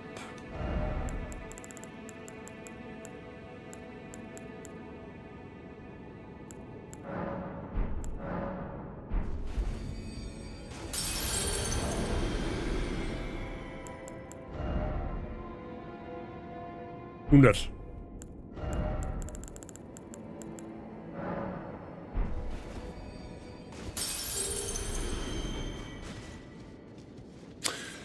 Mehr ungern verlieren.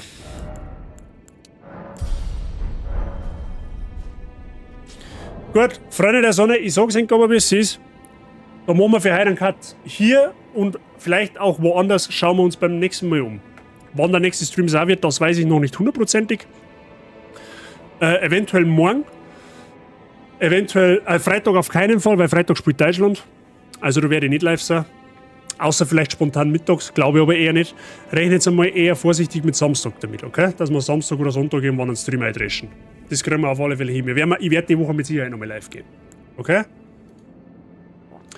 Ansonsten hoffe ich inständig, dass ihr halt mindestens genauso viel Freude beim Zuschauen gehabt habt, wie ich beim Spielen. Holy shit, was haben wir denn hier halt alles entdeckt? Und das einfach nur, weil wir in der Burg noch nach einer Lortern geschaut haben, die wo ich zufällig noch beim Backtracken offstream entdeckt habe. Wir haben die Lortern runtergestiegen und haben fucking 2 komplett neue Gebiete gefunden. Und ich sag's euch, wie es ist, ich bin übelst hyped auf den komischen Wald. Auf diesen düsteren Wald, den wir da vorher entdeckt haben, auf den bin ich sowas von gehypt, den zu erkunden. Ich glaube, ganz ehrlich, den Wald erkunden wir noch vor dem Drachengebiet. Einfach weil ich glaube, das schaffe ich innerlich nicht, dass ich das aushalte, dass ich das auszögert.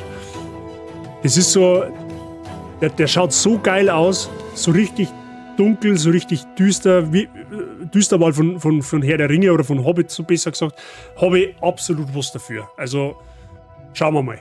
Also ich habe da richtig, ich war ja vorher schon süchtig nach Elden Ring, aber jetzt ist es noch krasser.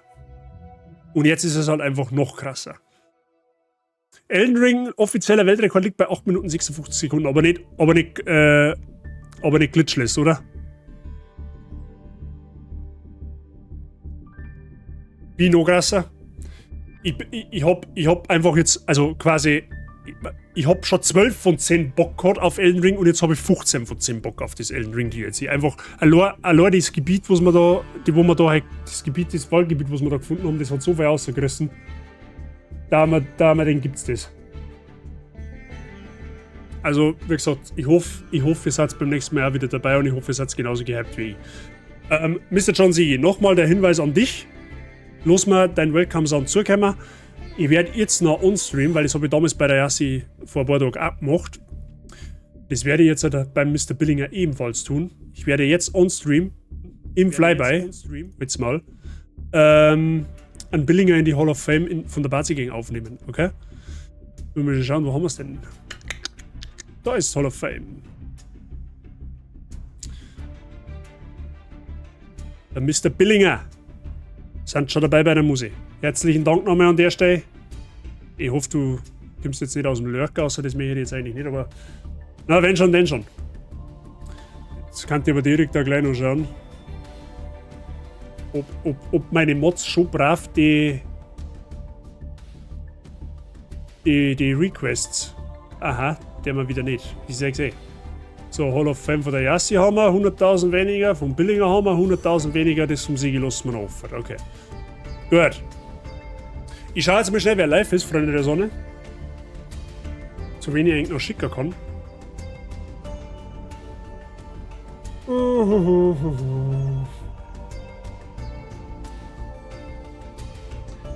Ich glaube, ich schicke heute mal wieder zum Rappi. Ja, weil bei der Sylexia waren wir jetzt zweimal. Und beim Rappi haben wir schon länger nicht mehr gewesen. Ich glaube, der macht Reactions oder irgendwie sowas. Aber das soll nicht das Problem sein. Dieser Rekord finde ich für die Cuts, wenn man das nur schafft, indem man alle Glitches nutzt, die dann alles töten. Aber das geht alles nicht. Es geht alles nicht mehr. Ja, es gibt ja mehrere Speedruns. Es gibt Glitchless, es gibt Any Percent, es gibt All Bosses, es gibt halt mit Glitches und so weiter. Also es gibt da mehrere Kategorien von Speedruns. Und der Weltrekord von Glitch, mit Glitch liegt halt wahrscheinlich bei den 8 Minuten. Gut, Leute, ich sag vielen lieben Dank fürs Zuschauen. Merci nochmal an Yassi für dein Raid heute. Schön, dass du deine Community meiner anvertraut hast. Ich hoffe, ich habe ihn unterhalten können. Danke auch nochmal für den Support halt in Form vom Zuschauen, in Form von den Gifted Subs von Mr. Gutzufuß. Checkt mein Discord aus, wegen dem nächsten Livestream. Ich kann momentan wegen meinem Haxenkorn festen Streamplan noch nicht machen, das wird aber wieder zurückkehren. Ich kann es noch nicht sagen, wann ich wieder live gehe. Vermutlich irgendwann am Wochenende, Samstag oder Sonntag. Ich weiß es noch nicht, liegt es mir noch nicht fest. Ich sage es aber rechtzeitig im Discord, wenn ich live gehe, so wie heute auch. Also das erfahrt Stunden vorher. Also nicht, wenn es nicht extrem spontan wird, nicht erst 5 Minuten vorher, sondern 5, 6 Stunden vorher. In diesem Fall, okay? Dann beim Rappi. Liebe da lassen, wer ihn noch nicht kennt. Der ist sehr sympathisch, macht momentan, glaube ich, eher mehr Reactions. Macht aber auch viel Gaming. Und wir tun wir dann beim nächsten Mal wieder mit Elden Ring weiter. Ich habe richtig Bock zum Erfahren, was wir Neues entdecken können. Bis uns der nächste Mainboss komplett über den Haufen grätscht. Mit 2 gestreckten Viers von hinten. Mehrmals. Ein paar Stunden. Aber das ist noch nicht so weit. Deswegen genießen wir es noch, solange wir noch erkunden können.